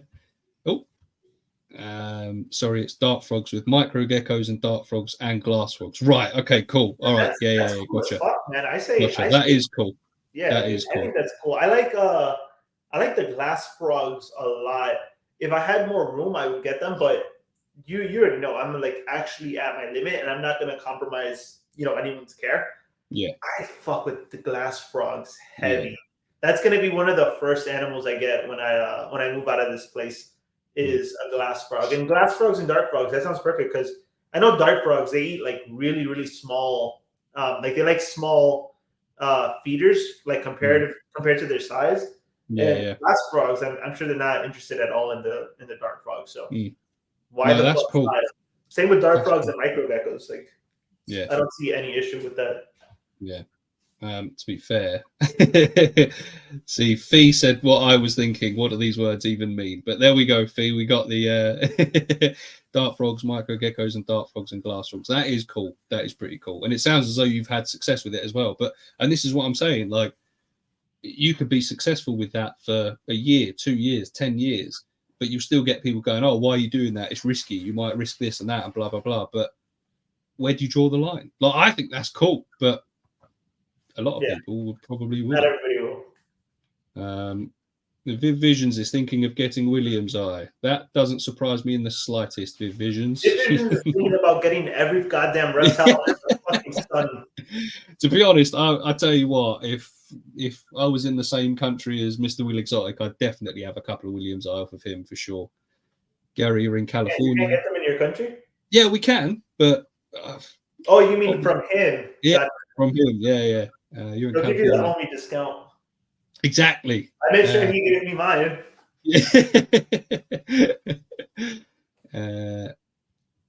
Python department late, but damn it, I made it. Appreciate you, my friend. Thank you for joining. Thank you very much. Oh, look, watching from the Petco register. Love that. That is so real. Cats live in my garden. Okay, fair enough. Liv, I know a guy. Yeah, so do I, but he's all the way in America. He can't ship William's eye to us. Yeah, and they are cool. I would like a couple of them, but again, I can't get anything just yet. But yeah, right. I enjoyed that topic a lot. That was a good one. And in actual fact, I barely we scratched the surface, but maybe we'll have to come back to that one again in the future. So I'm going to go with my second one next, because your one is more of a nice one that we can end with. So my one is something that came up in. Huh? This better be a good one. It is, because it sort of came up in one of our previous live streams, which was animals infesting areas that they lived in first. Now, wow, this pisses me off. And I think this came up because we were talking about things like sharks. And when people are like, "Oh, they're shark-infested waters." Yeah, fuck you, dumbass. They live there. They literally live there and have done for longer than the Earth has had trees, which is not an exaggeration, right? So when I see shark-infested waters, or areas out that it's dangerous because there's a high percentage of wild cats and things like that. No shit. No shit. Leave them alone. Yeah, these animals, they were here first, and we are encroaching on territory every single day. So the chances of us coming into contact with them and maybe getting fucked up by them grows by the day. You know what I'm saying? Yeah. And it really, really annoys me. And I think this is something that, again, it's not anything we can do overnight. But this is where education and things like that comes back into it again. Or let's just go Florida. There must be places where they're like, "Oh yeah, this is a crocodile infested or alligator infested area." Yeah. It's not infested. They live there. Go away. If you don't want to come in contact with the alligators, go away. You know what I will say about my Florida people, and I am a proud Floridian. No matter what happens, I will always be a proud Floridian, because, dude, I love the outdoors, and we have fucking gators here. So it's that simple. I will say, we actually, like, most people fuck with gators. Like, even people that are not reptile keepers, they understand, like the majority of people, they hate snakes much more than like a gator. Like most people hate the little black racers that we have around here more than the gators. I don't know why. I think it's probably because they have a reputation actually of being pretty docile, that people don't even, they actually like gators. That is the one thing I will give Florida credit for. No, very few people actually villainize gators. And I think it's just because we are so known for the gators that everyone kind of takes like a little bit of pride in it. Like I have clients that have lakes behind their house. The first thing I do, always, nice little icebreaker, I was like, you have any gators back there? They either say, no, we haven't seen any, or they say, yeah, but they don't bother anyone, is what they say. They and I'm like, dude, trust me, you don't know who you're talking to. I know they don't bother anyone. So we fuck with our gators here, but I agree, man. Like the word infested or just anything to like villainize an animal that was literally there first is fucking stupid. I have said this before. I'm gonna keep saying it. Humans are by far like 100 times more than any other species you can think of, maybe 1,000 times more, the most invasive species on the planet, and it's not even close. And it's funny you say that infested areas. I'm actually trying to change the narrative. I love animals much more than I love people. Last night I was at a fucking at a party, fucking hammered out of my mind. And that guy, we get to talk, and he's telling me that he likes New York. Point is, we started talking about New York. You know what I fucking told him? I was like, I don't like New York because it's infested with humans, is what I told him. The guy looked at me like I was crazy, and then he's like, you know what? Yeah. He's infested with humans. He's like, I'm going to start saying that. And I'm like, yes, I got him. Like, it's the dumbest fucking thing ever, man. Like, oh, you better be careful. Like, this area is infested with this. Okay, leave. Like genuinely leave. Whatever animals are infesting that area probably don't like you either. Like, how about you fuck off? How about you stop goddamn like breeding and reproducing? Like just go away, dude. Just go away. Yeah, but like you say, like snake infested areas, they're not infesting it. They live there, and that's where they breed. If anything, you're infesting their area. Yeah. Human infested. I like that a lot. I really, really like that, and I'm gonna have to start saying the same thing. Just start. That's very good. Man. Human infested areas, but it's so true, man. It's so true. Like, and this is what I mean. Like, we encroach so much on animal territory. Of course, we're going to come into contact with them. This is what I mean. Like, you can't say, they've come into our area and picked off our livestock. They've done that because you've put your farm there. The animal was there before. Picking off it to them on a platter. Exactly. If you're going to keep a sheep or a cow or something in an enclosed, like, in a field that's got wires around it where they can't get out, these animals are going to pick them off because it's easy pickings and they've got to survive. The animal's not going to look at that farm animal and be like, oh, fuck. Damn, that sheep looks mighty appetizing. It's too bad there's this 3-foot fence here and that it's on someone's private property. If not, I would totally eat that sheep right now. Is that going to be there going, I would, but I'd feel bad because that's his sheep. It's not mine. It doesn't work like that. I one day hope to live on a hill surrounded by barbed wire and no invasive humans can infest my area. That is goals. That is absolute goals. All the animals can pull up a chair and chill. This is what I'm saying. Like, it really does annoy me. Like I say, like, we as humans, land-dwelling mammals, will go into the depths of the sea, get attacked by sharks who live there, and will say that it's infested with sharks. And that really annoys me. But that just goes to show the sort of audacity that we've got on this idea of how much more important we apparently are than these animals. And it really annoys me. Look at that. What a beauty. I've been away from home for a couple of days. Yeah. And I missed her. So I took her out. This is honestly, it's close between her and Meliodas, my first snake, but this may be my favorite snake. Hi, baby. Yeah. Can I give me a little kiss? She is. I love her so much. Yeah. Love that. Look at these blue eyes. Yeah, she's gorgeous, mate. Absolutely gorgeous. Beautiful animal. It depends on the relationship of the humans to the animals. In parts of Asia, cobras are considered demigods, so they live with them and don't bother them at all. Yeah, that's excellent. And that's it. That's what you want to see. You want these animals to be seen to be respected. Like, the thing is, even if you do fear them, you need to realize where you are, and you need to realize that they're not out to get you. These animals don't see humans and go, I'm going to get him. I'm going to get her. I don't like humans. They don't. If they do anything, it's because they're protecting themselves. That's the thing. Or they're trying to feed themselves. So, and there you go. Yeah, look, that's what we were saying earlier on. Meanwhile, people kill snakes that might be a rattler. Yeah, that's the problem there. My wife yells at me to do the yard work, and I'm like, fuck no, I saw a raccoon out there the other night. That's his home. Love that. Gary is a man. I was about to say a man of the people, but a man of the animals. Ace Ventura is Gary. That's but funny. No, it's so true though. It really is. Like, it's about living together. Do you know what I mean? There's, as you said, the only infestation is humans. There's no two ways about it. Do you know what I mean? So yeah.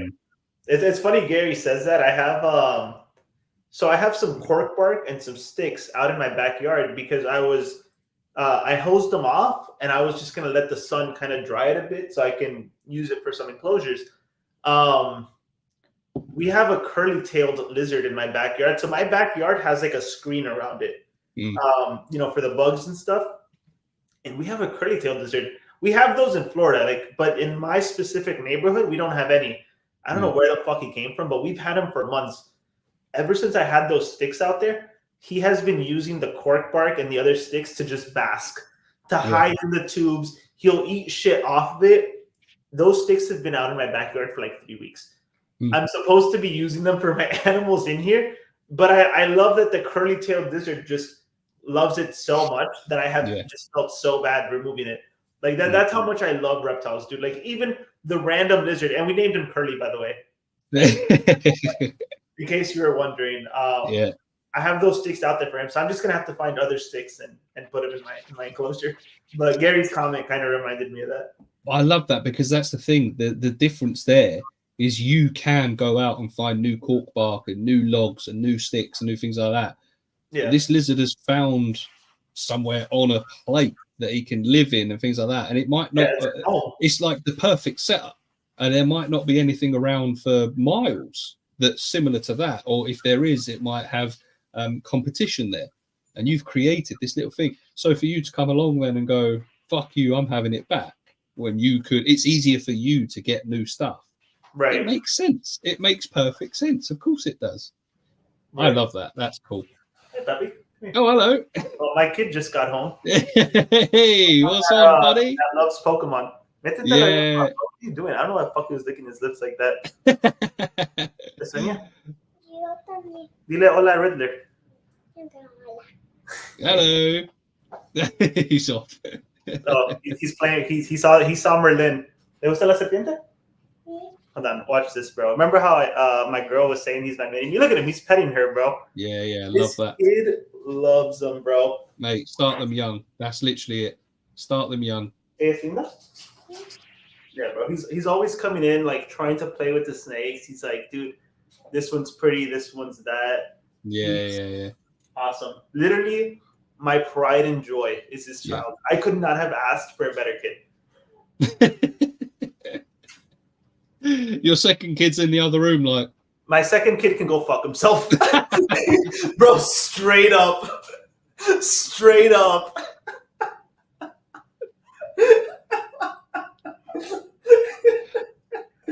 Bro, he's 5 months old. He hasn't developed a cool personality yet. Yeah. No, I get that. I get that. All he does is just suck, dog. I get you. I feel that. And I've got that coming again soon. I know, man. My condolences, bro. I know the first time was just so bad. First time, I tell you what. Male I know to have fucking postpartum depression. Yeah. It hit me, mate. Still kills me to this day, man. But Bambi on ice, mate. The second one will be a little bit better. Yeah. Absolutely. That's what I mean. Like that's why I keep checking the door to see if my missus is there. Going, I've gone into labour. I'm like, hang on, we're just doing the stream. People see gator and think giant lizard. People see snake and think devil. Yes. Yeah. Literally that, and it just sucks. But this is what I mean. One person at a time. One area at a time. We can hopefully start to educate people and get them to understand and respect these animals a little bit more, because man fears what he doesn't understand and tends to destroy what he fears. So we need to stop that. When I lived in Virginia, I had a huge and gorgeous black rat snake living in my crawl space. It was so nice when we got to see her. See, that's so cool. I've said I need to go and find some wild snakes in the UK this year. I've been saying it for a couple of years and I've not managed. All three species? Yeah. I don't think it's even that many. It's like with cane toads, human introduced them to Queensland without researching them, bang, infested. I guess that, again, like that one, I guess you could say is different because it's a non-native species, like but human-made. It's a man. It's man is at fault again. Man has gone. Let's use these animals to our advantage. Never the animal's fault. Just messed it up. Never. Yeah. I have wild salamanders right under my son's bedroom window. My backyard is nature incarnate. I have a hawk that lives in the tree. Raccoons visit nightly. A possum I call Bill lives there too. Gary, do you live in a Disney fairy tale? That is sick. Dude, I don't think that Gary understands how lucky he is to have salamanders, bro. I have never seen a wild salamander here in Florida. Like, they're just hard to fucking find, man. Yeah. Will, it's funny you say this whole infestation shit. Will Exotic, bro, fucking guy. He made a video. This swamp is infested with salamanders, and obviously he said that as a joke, like yeah. Oh my God, man! Some of the areas that you guys live in have salamanders, and I'm so jealous. I agreed only to do a family vacation with my parents like 2 years ago, and I'm a homebody, bro. I hate leaving the house. I only agreed to do it because they were going to Tennessee, and I know Tennessee has salamanders. So I got to see my first wild salamanders like in Tennessee. The shit, man, I had to travel like 15 hours to just see some salamanders. Gary's talking about, we got salamanders under my son's window, like just rubbing it in. Well, I'm also hoping to build a little, because obviously we've got the koi pond in the back, but I'm hoping to build like a little nature pond as well. So literally just ground level. What's that? What the hell's a nature pond? Like, it's literally just literally ground level, yeah. Put some gravel in the bottom, put some oxygenating plants, some plants for cover, plants around it, almost like a really small, and just see what life comes along, and hopefully some frogs, newts. Cool, man. I think I saw Serpa Design do something like that, and he had like a bunch of like birds and like frogs. Yeah. That is cool, man. I know someone who's got like a natural pond at his place as well. And he said because it attracts frogs, it also attracts grass snakes. Yeah, I was like, that is sick. That is sick. Alex, you think 5 months is bad? Wait until 14 years. Their personality sucks. We've got a bit of time to worry about that just yet. See, the thing that I'm so scared about, my boy is one thing, right? The next child that's going to be born is a girl, so I'm going to have a daughter. Oh my God, that's right. So I grew up with two sisters, one older, one younger. I've seen what puberty does to girls. Yeah. And I've been told by my missus what it did to her and her sister. Oh. Do you know how scared I am of having a teenage daughter? I am. And it's not even like the usual stuff of like, the boys and things like that. No, I'm going to raise her to be independent, self-sufficient. That's not my worry. My worry is the attitude that we get back. You know what I mean? I've seen it firsthand, and I'm so scared that I've got a daughter on the way. But yeah, good luck, Riddler. Yeah, thanks, mate. Good luck, Riddler. Thanks. That's the point I'm saying. Yeah. No, I got that, Viv. I know. It's man's at fault, but using animals and gosh, this room is oxygen infested. Love that. That's such a good comparison. Possums look so cute. They do. You know, people here fucking think they're ugly. I think they're. I think they're cool. European fire salamander, hands down, most beautiful salamander out there. The fire salamander. I'll tell you what. Let me share the screen. European fire salamander. Let's have a butcher's. Oh, that is cool. Hang on, I'll share my screen. 2 seconds. Where are we? Share screen. Man. Oh God, where is it? That one. There we go. Yeah, cool. That is cool. I've seen cooler. I just can't remember. You know what? You know what's actually really fucking cool? Even cooler than salamanders are newts. Newts are cool. We do get newts over here. Yeah. Newts. I remember I used to like research them heavy long ago. Yeah. There's some really nice ones. There's some that have like they're like purple and red, dude. They get some really cool shit out there. I have an 11-year-old girl. Oh, so you're borderline. Oh, good luck. To get to that, good luck. Oh, come on, Baum. It's outrageous. Give her money and give her space. You'll be fine. You better start saving some cash, Riddler. Yeah. Don't worry. Listen, Gary has already sent me a couple of super chats, so I'll put them to the side. And You're rolling. Yeah. My daughter's coming of age right now. Lord help. I get newts in my garden. That's what I mean. The thing is, we've got so many jobs that we need to do around the house, and I'm obviously just about to start building my next reptile room. But I really just want to get outside and just dig a quick little nature pond. But with the missus on maternity leave now, I can't get out without being spotted. But yeah, right. Okay, so let's hit the last topic. I don't even remember what else I sent. It's a good one. It is a good one. And it's a bit more light-hearted now. And that is, which species do you think will blow up in popularity soon? Now, the one I've seen start getting seen a lot more, mentioned a lot more, is anoles. I think they're probably going to do quite well because they seem to be... There's a herp time. Yeah, quite possibly because he keeps loads of it and they are cool. Yeah. And I think more is starting to be known about them. I don't know that much about them, so I'm not going to sit here and go, oh, their care requirements are really good. I don't know. But all I do know is I've seen enough about them now to know that they do seem to be starting to creep in popularity. My pick,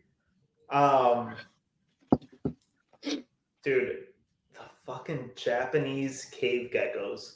They are sick. God, bro. Do you mind pulling up a picture for the audience? Because in case someone hasn't seen them, they're not to be mistaken with the Chinese. They're both Asians, but they're not, the same. One is from Japan, one is from China. The Japanese ones, in my opinion, just destroy the Chinese.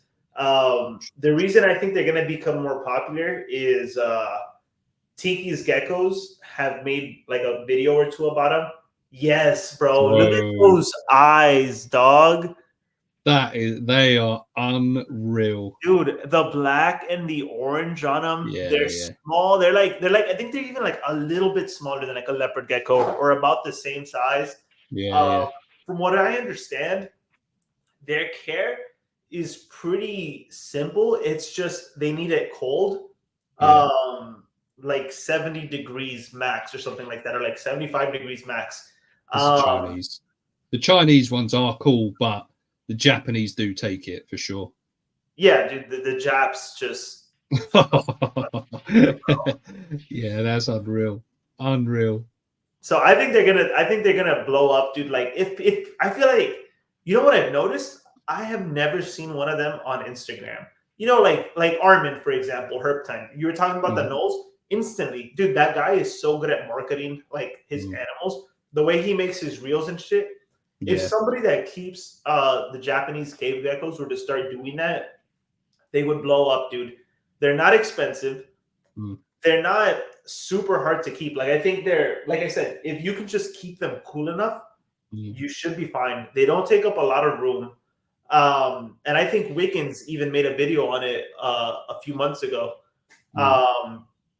Dude, I feel like once people like start knowing about them and they see how badass they look, they're really gonna catch on. Like I don't see why they wouldn't, unless they're hard to breed. I don't know if they are or if they aren't. Yeah. But if they're not difficult to breed, I can see them like really becoming popular. Like day geckos, for example, have become more popular. Yeah. I think these are probably even easier to keep than day geckos, and they look as nice, if not even nicer. Like they look like bro, they literally look like some gothic fucking geckos, dude. Yeah. Like, dude, they look evil, which is fucking badass. Like, yeah. What do you not love about them? Yeah, no, I agree. My daughter loves the animals. My son doesn't give a fuck. Oh, that's crazy. Oh, the difference. Just What's the age difference between them? Yeah, I think the smaller lizards, like like the cave geckos, like the anoles. I think the smaller stuff is going to start becoming a bit more popular because I think there is starting to become a shift of people wanting to keep in bigger enclosures for smaller animals, which can only be a good thing. Not everyone, but I think that. Go that way. What's that? I hope more people go that way, and that's exactly why I'm not getting. So that's not true. I am getting more animals, but it's animals I already have like the space for. So when I say I'm not getting more animals, I mean outside of the ones I've already paid for, and I'm just waiting to like get established. Yeah, I'm not getting any animals, dude, because, dude, obviously, like we're not fucking, celebrities or anything like that, but shit, dude, we each have 2,000 people that fuck with us enough on YouTube to subscribe. Yeah. Aside from just being a bad example, just in me, dude, there is nothing like there is no species fucking cool enough that would make me downsize any of the animals I have in order to make room for them. And I've seen people do that. They don't typically announce it like, hey guys, I'm downsizing this, but you see it happen. They're already in a crammed room. They bring in another animal, and then you look around and it's like either they got rid of something or they just downsized their fucking collection. So I think we really do have like a really big responsibility to just the less is more approach, dude. It sucks because, dude, if it was up to me, I would have a million fucking reptiles. Like that's how awesome I think they are. Yeah. But I think being happy with what you have and then being more proud of the fact that, I only have 10 animals, but shit, each one of them is in a cage 2 or 3 times like the minimum requirement rather than, I have 30 animals and they're all at the minimum. Yeah. I do think there is, from what I've seen anyway, especially in like the new generation of reptile keepers, and actually it is spreading to those that have been in the hobby for a bit longer as well. But I think it is starting to become less is more because you can offer more to these animals. And it gives you a better sense of pride. You feel more inclined to show it off and enjoy the animal more as well. Like, I know I don't handle a lot of my animals, but that's because I enjoy just watching them do what they do. And I can do that because they're in big enclosures with glass fronts and they only come out to be seen if they want to be. And it's so much better as opposed to having an animal that you can't see and then you force it out. Yeah, it's just fucking weird, man. And dude, I have no problem like displaying any of my enclosures, taking videos of the animals in the enclosures. It's just, dude, and I have zero problem. In fact, I'd be like really happy if somebody told me like, yo, like, let me fucking come through, see your animals in person. Like, you have a cool reptile room. Dude, I would love that. I've brought people over like to just check out my animals that are local to me. Man, I love showing off my reptile. Like, obviously, I've still got the point when I'm like, ignore those snakes. They are going in bigger enclosures. I still have to do that in a minute, but it's coming. That's the good thing for me. Man. Like, you're actively upgrading everyone, which, dude, I fucking love that. I do. You know what? Like, I don't know if it's a matter of like self-awareness or what. Dude, there's people that show off like and don't get me wrong, some of the times it's like really cool like ball pythons, but dude, they're just opening the rack, showcasing the snake, and it's like I can't even appreciate that snake's beauty because I'm so fixated on the fact that you have a 3-4 foot snake in a fucking tub like this big and like this wide. You know what I mean? It's like, at least have the fucking decency of going outside, taking the snake out, and just filming it like in the fucking tree or on the grass or some shit. Like, are you proud of your rack enclosure? Like, do you want people to come over and see like your enclosures, or do you want them to see like the $3,000 ball python? Like me, I want you to see my animals, but fuck, man, check out the cool enclosures I have. And I think that's the difference between like people that want to do like the most and people that are fine with just, I have cool animals. And you know, don't look too much at the enclosure. Like, it's not that like nobody, dude, nobody, even on videos where like these YouTubers have like hundreds of thousands of subs, they are never fucking saying like, hey, come to my reptile room, like check out my fucking sick setups, my sick enclosures. It's check out my collection. And it's like, well, yeah, dude, like, no, I don't think anybody's going to be interested in seeing a fucking wall of racks behind you. Like, yo, can you tell me how you decked out that enclosure? Yeah, you know, this one has a hide, a water bowl, and some aspen chips. Like, any other fucking stupid questions, bro? Like, and the funny thing is some of them don't even have hides in the racks either. It's literally just don't even get me started. Don't even get me started. But you're right. Dad, so she won't be the average teenage girl. I appreciate that. I hope so. I hope so. She's gonna be below average unless she steps up. I wanted a huge collection of multiple different animals, but now I have these mangroves. I've sold on them. I have the space for all, but just want to focus on Indicus and Akis. And that's the sense of realization. Hey, before we carry on, Natalia, you're a real one.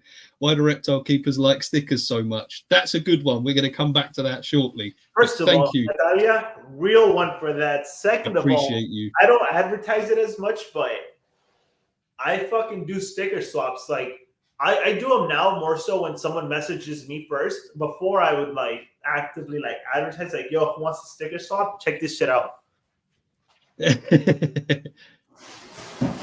But thank you for the super chat, Natalia. I really appreciate that. Thank you very much. Yeah, these are all other reptile keepers. Yeah. I'm still a bit pissed off that I forgot to send you a sticker when I sent you that merch. Ah, that's right. You piece of shit. Piece of shit, Rickner. I was not worthy of a sticker. You probably sent a sticker out to everyone else, but you couldn't do it for your co-host, huh? No, I think I forgot a couple of people, unfortunately. I was in such a rush to get them posted that I just whacked the merch in. That's fine, bro. One day we'll hang out in person, and I swear to God, you better have that sticker ready for me. 100%. 100%. Petco sells mangrove monitors. Please don't ask me why. That's crazy. That is crazy. Right. Yeah. What was I going to say about this one? Yeah. See, that's coming to the realization. That's understanding really, truly what you want and acting on it. It's as simple as that. Like, all right, you might have to move some animals on, and a lot of people see that as a no-no. But at the end of the day, if you end up thinking, I can't give this animal the best, and if I move this animal on, I can give the animal that I'm going to keep the best, then surely that is enough, you'd have thought. Yeah. But I do know the feeling. I do. I mean, I've got loads of different species, to be fair. I tell you what, I cannot wait to start building this new reptile room. The reptile room 2.0. 2.0. That's 2.0. Yeah. Cool name. Bro, fucking Viv copied you. Did he? Oh, I just thought of it. Viv copied you. Did he? Viv, where are you copying me? Why did you do that? Talking of Viv. I'm gonna hop on it, bro. I'm gonna hop on it. Next time I do any minor change, I'm gonna be like, yo, check out the reptile room 2.0. It's a good I don't even blame him for copying you.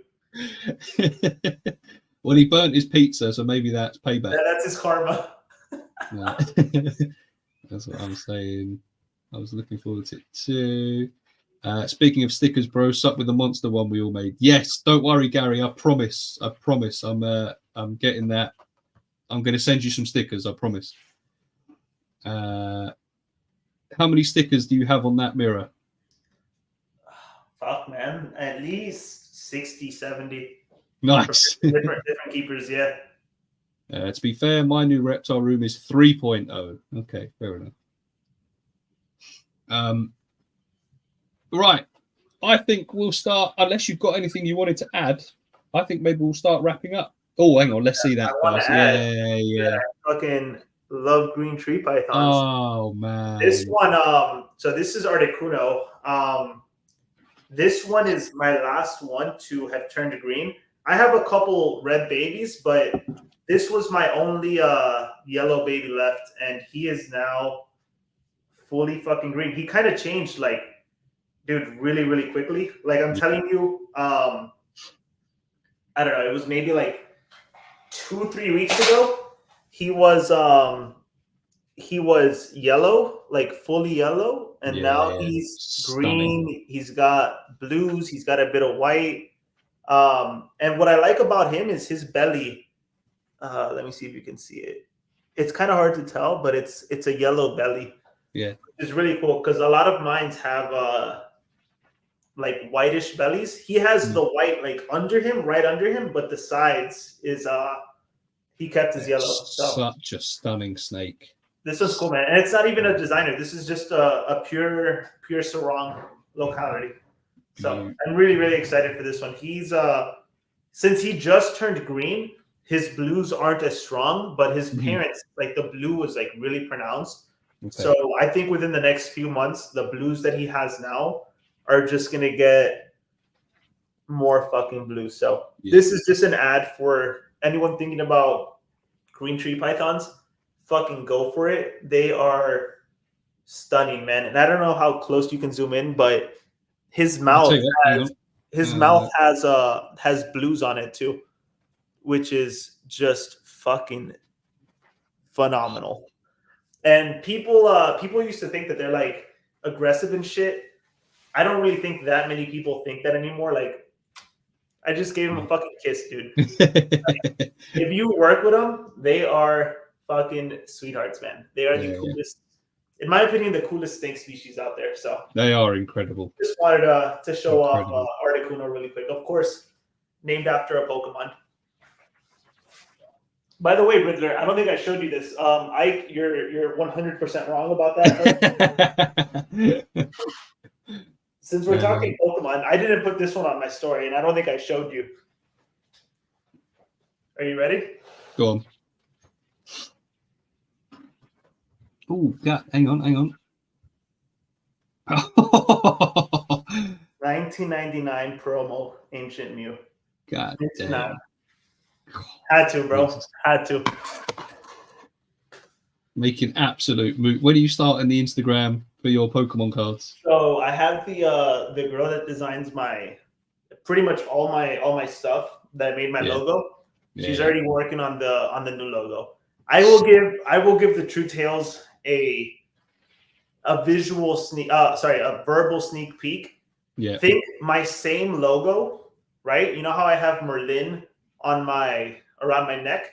Yeah. Instead of Merlin, it's gonna be Dragonair. Yeah, sick.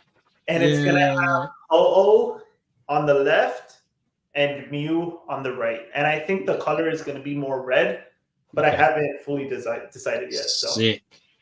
Coming soon, baby. To be fair, hang on. Natalia said, "What about my question?" Yeah, sorry. We got distracted. What about your question? We got distracted. Sorry. Why do reptile keepers like stickers so much? Do you know what? Stickers are cool. They are. I think it fosters a cool sense of community. Just trading stickers back and forth. Because I don't know of any other hobbies that do it. Like, I don't either. Like I'm also in, well, I was until I sold my camera, the aviation photography. Yeah, I'm into that as well. But they're not stickers as such. It's more patches. They're like, like when you see pilots with patches on their arms, it's that sort of thing, but it's very niche. But aside from that, I can't think of any other hobbies where they do like sticker swaps and things like that. I don't know. But I like your answer, the fact that it's a sense of community. And like I say, it's like, I guess it's almost like a mutual respect as well, like one for mine for one of yours, And I guess it sort of goes hand in hand with the fact that we like collecting things. You know, We we do like collecting things. So I think that's why there's such a huge overlap between Pokemon and Reptile. Yeah. I think I sent it in the group chat. When I posted my Pokemon cards, dude, I got like 20 something likes on my story. Yeah. Like, so I was like, okay, I think I will make this Pokemon account just because I think there's gonna be some crossover. Like, dude, we're all just collectors at heart. Love that. Isn't that right, buddy? Daughter was 7, will hold anything. Her favorite is the blood python. Damn, my son is 5 and only cares about the Disney Channel. Dude. Crazy, fair play. To answer the question, which reptile will blow up? Emerald tree skinks. That's a good one. I've been seeing more of them. Yeah. I've been seeing more of them. Like more people wanting to get into breeding them. I want them. I tell you what, I really want that. I think again is maybe starting to be bred a little bit more. Is the red-eye crocodile skinks. They are sick. I would love some of them. Yeah, I don't know if they'll blow up, but they might become maybe more readily available. But I don't know about blowing up. I actually, dude, what's he done? Oh, fuck you, Will. We're done. No, look what he's done. Did they discuss a potential new? Come on, bro. Should we? I mean, we can because he's out to everyone now. We'll make the we'll make the guy happy. God damn it. New pod. Yeah, we'll make the guy happy. So go ahead, Ritter. Should you? This is what happens. I'll announce one co-host. You announce another co-host. Sound good? Just ask. Yeah, can do. All right, guys. Just ask him. In a few months, the fucking group chat is going to have a podcast, a 4-way podcast, a fearsome foursome, if you will. No homo. One of the members will obviously be Will Exotic, and that is why he's asking, because honestly, we're all fucking good friends. We all have similar mindsets, and genuinely, we all fuck with each other really heavy, and we know our shit. So it's going to be a 4-way podcast. One of the other members will be Will Exotic. It's going to have its own channel. It's not going to be on any one of our channels. It's going to be its own fucking thing. Episodes probably every 4 to 6 weeks. One of the members will be Will Exotic. Riddler, take it away. Announce the other one, the big hitter, the big dog. Massive news and very, very exciting. The 4th member of this 4-way podcast is going to be Mr. Brad's Bioactive Builds himself. Yes. Now, Brad has been on podcasts before, and he was very recently on my live Q&A. Bro, he was a natural, and he knows his stuff. He really does. Like, that is a man that will do absolute bits on a podcast. And between the 4 of us, a 4-way podcast. Now, obviously, because it's 3 against 1, 3 Americans against 1 Brit, the Americans will be very happy to know that it will be later in the day, and I'm going to have to be a little bit more tired and stay up later, which is fine. We'll sort it around my ships. That's cool.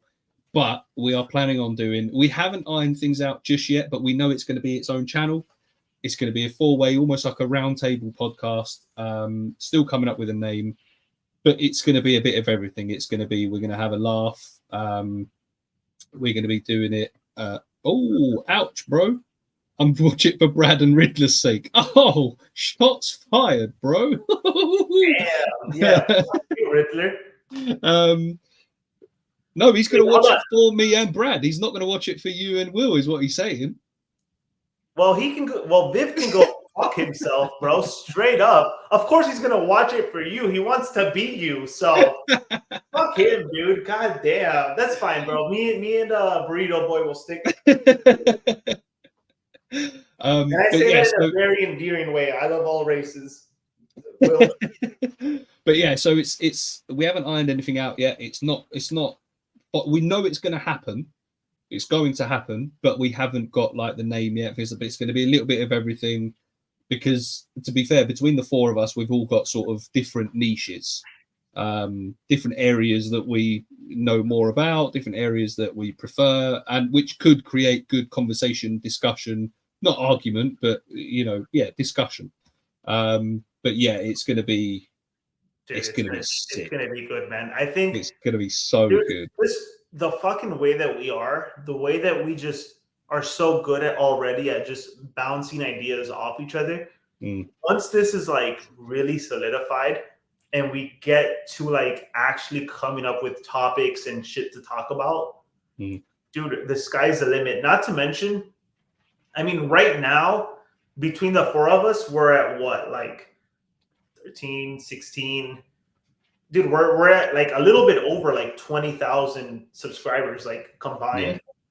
Yeah. Mind you, like a little bit over half of that is because of Brad. Yeah.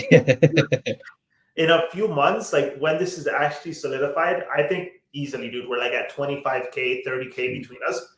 I think there's going to be a lot of traction for it.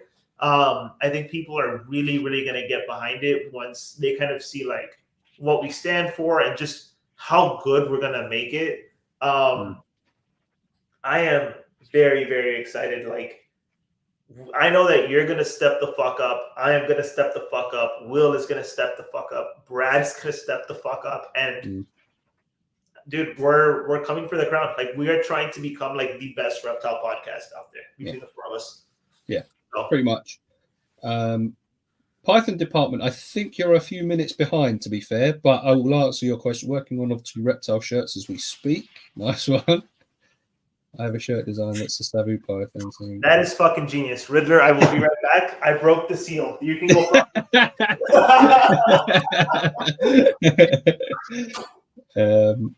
Which one of you has more subscribers? Brad, definitely. I think he's got over 12K now. Mr. Will Exotic is in second with about 3.5, I believe. Then myself and Mr. Ravishing Reptiles are both. I think he's at about 2,070. I'm at 2,040, so we're close. Let's have a look. What's everyone saying? Going to be the best in the game. Want to get everything prepped first? Yeah.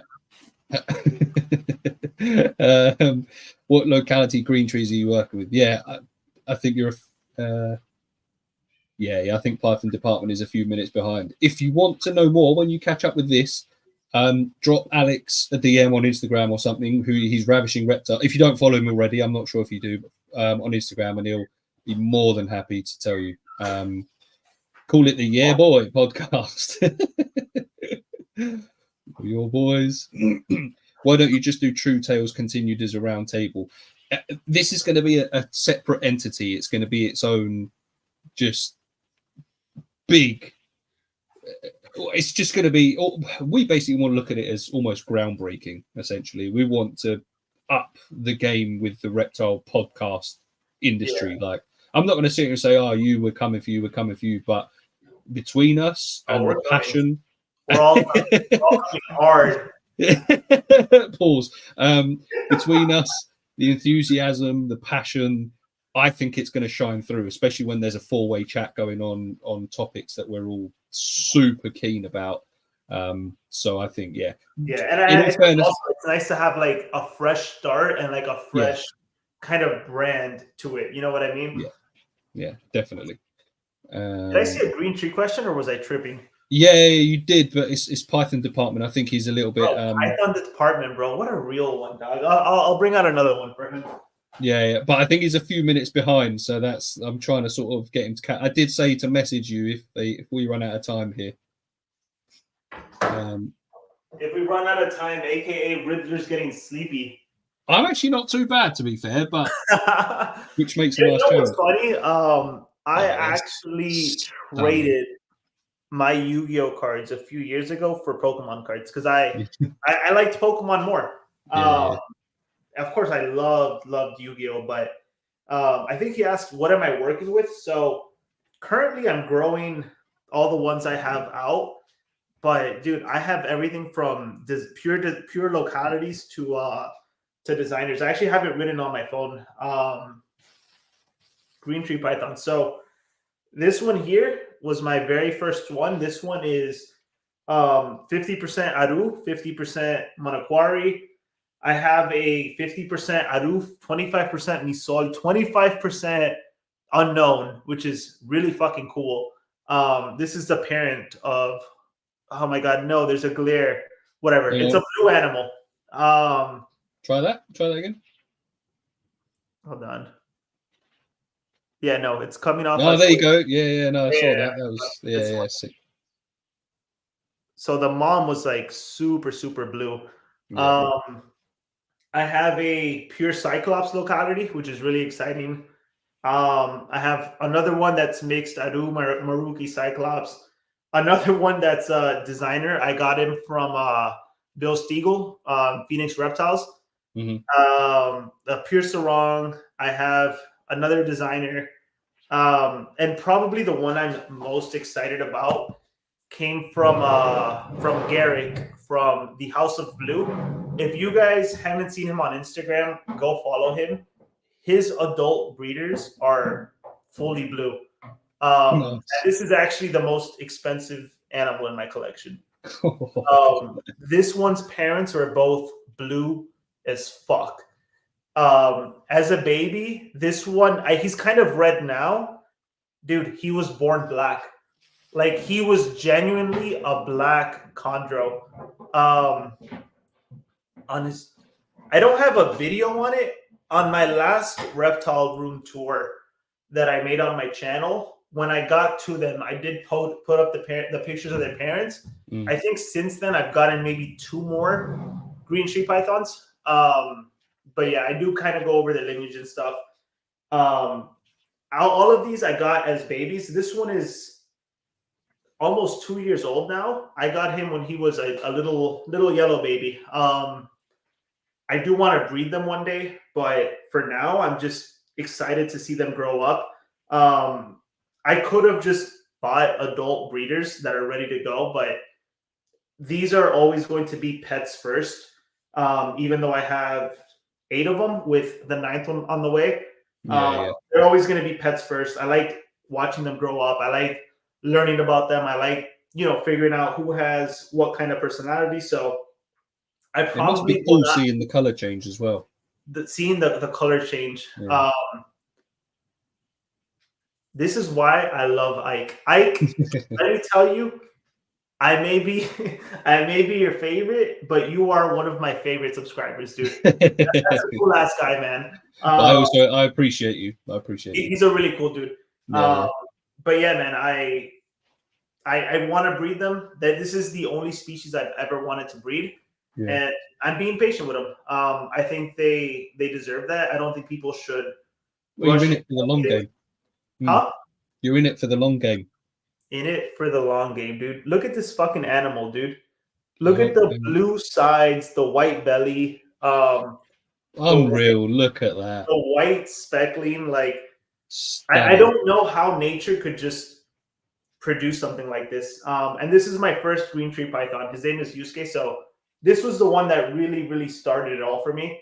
Yeah. When I got him, I was never intent on getting another green tree python because if you look at my collection, I pretty much have just one of each animal I have. Yeah. This was the one that made me realize I'm a green tree python guy. Yeah. I want more, and I want to breed them one day. I never thought I'd be a reptile breeder. Yeah. And obviously, I'm not yet. But this was the one animal that made me say, I want to fucking breed reptiles. So forever grateful for this little guy. And he actually bit me as a baby probably 4 or 5 times. And now, dude, full trust in this animal. He hasn't struck at me in over a year. People say they're aggressive, and they can be as babies. But if you work with them, dude, they become sweethearts, man.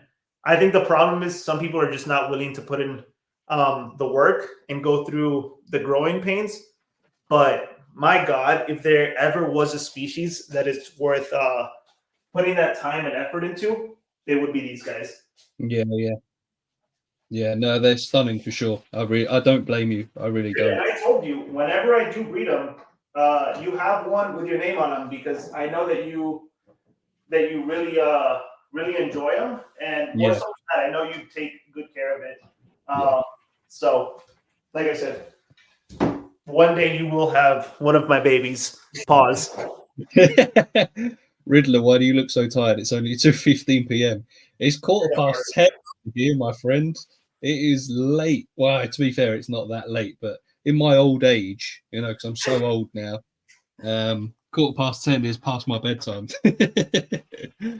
I'll be a guest one day. First black guy. Yeah, buddy. I think that's all. I think we've caught up with everyone. To be fair. Nice. Never thought we'd make it. Wait, one more. I missed this one. I would love a reptile podcast that isn't about morphs. Love the idea. Yeah, like I say, we're gonna go. It's gonna touch on all sorts of topics. This going back to the new 4-way roundtable podcast. It's gonna be all sorts. It's gonna be really, really good. I genuinely can't wait. Like, we keep talking about it. We're trying to come up with ideas for the names, and obviously we've got to sort out like logos and things like that. So it's oh my god, I forgot about the logo. We're gonna have to sort out a logo. We gotta come up with something cool. Yeah, so it's all in the works at the moment. It's all in progress.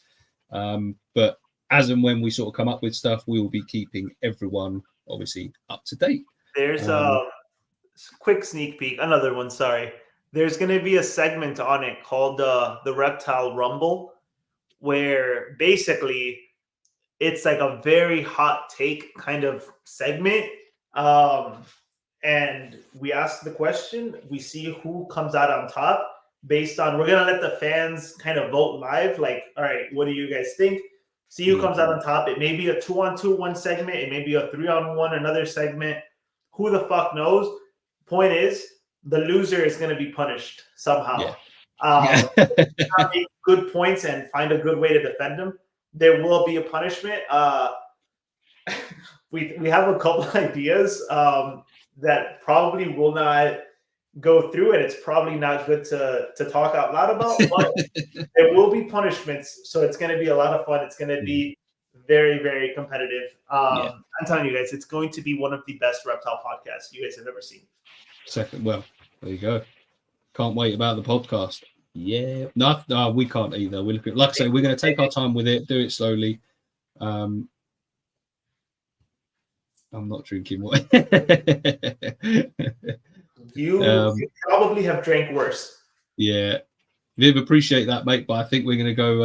I think one of the contenders is the lady that does Alex's stuff. So appreciate that, but I think we're going to be good. Cheers. When is the first episode date? No idea. It could be. So it's still very, very early. Yeah. Rough estimate, I'd say earliest 2 months from now. Realistically, it may be another 3-4 months until it's out. But we will update you. Dude, you'll be one of the first to know because you watch my channel. That also won't be wrong. This guy, the confidence levels are incredible. Bro, hold on, is that a baby? Is that his profile picture? It's just a baby? Has the guy not had someone design a logo for him yet? I think he needs to step it up if he wants to be part of the podcast. Shit, we may just have Viv replace him. At least he's got a decent logo. Yeah, no, at least Viv's got the cool like double V shit going. Yeah. It's much better than Will's non-existent logo. It's just a fucking photo of him as a baby. Ugly ass baby. There we go.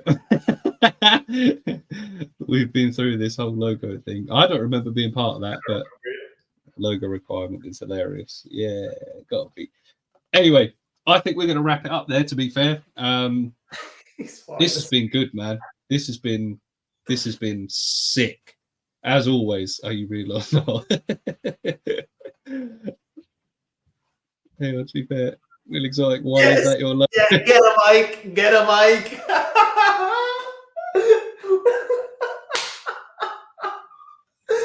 Get his ass, Ike. Even I have a logo. Yeah, Gary's a real one. Gary is a real one. It's me as a baby. That's but why is it your YouTube picture? We won't get into that. We haven't got time for this. I tell you what, we'll make it a discussion in the next one. We'll just put Will on blast the whole time. But right, I think it's time to. Oh, hang on. There you go. There you go, Will. Viv Visions will do you a logo free of charge. There you go. I'm not on anyone's side. I'll take my logo better than Riddler's off-centered clip art bit. Yeah, that was one off. Allow me. Father Blue says, I'm getting my kid a snake. That's all right. Father Blue has said, I feel like we should all change our pics to baby photos. I love you. Maybe not a bad idea. Baby. I don't have any good baby photos of me. I was an ugly kid. Not much has changed then. Should I even acknowledge that, or should I just just leave it? sorry that we were not all blessed with your good looks and charm, bro. Bro, I'm in the same boat. I was an ugly kid, and I'm still ugly now. Don't take him seriously, Ike. Don't worry about it. Don't take him seriously. Is the cat come into the room as well? God damn, dude! Why is everyone in here now? I just tried taking out my corn snake, but he's deep in shed. Cleo, fuck off.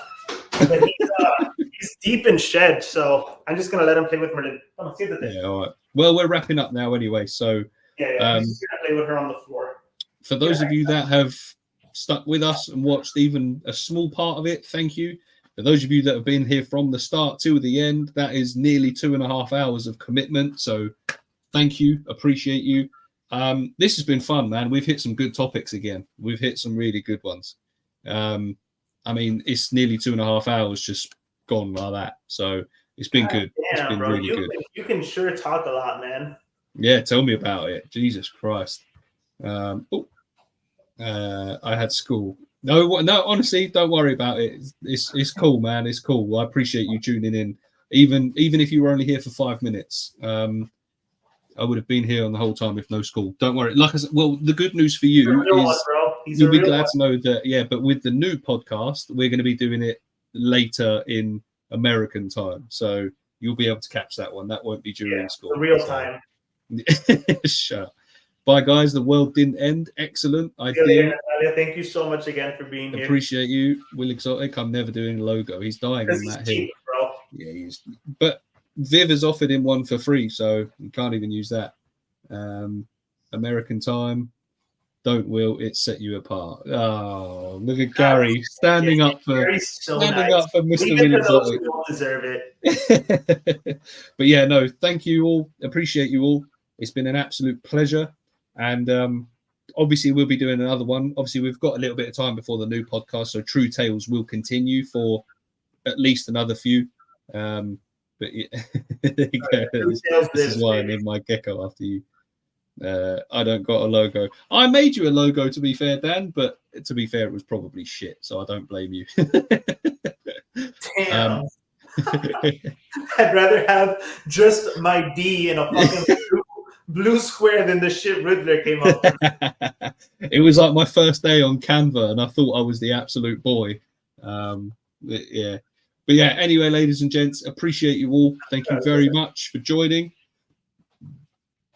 And we will see you in the next one. See you later, everybody. Peace out.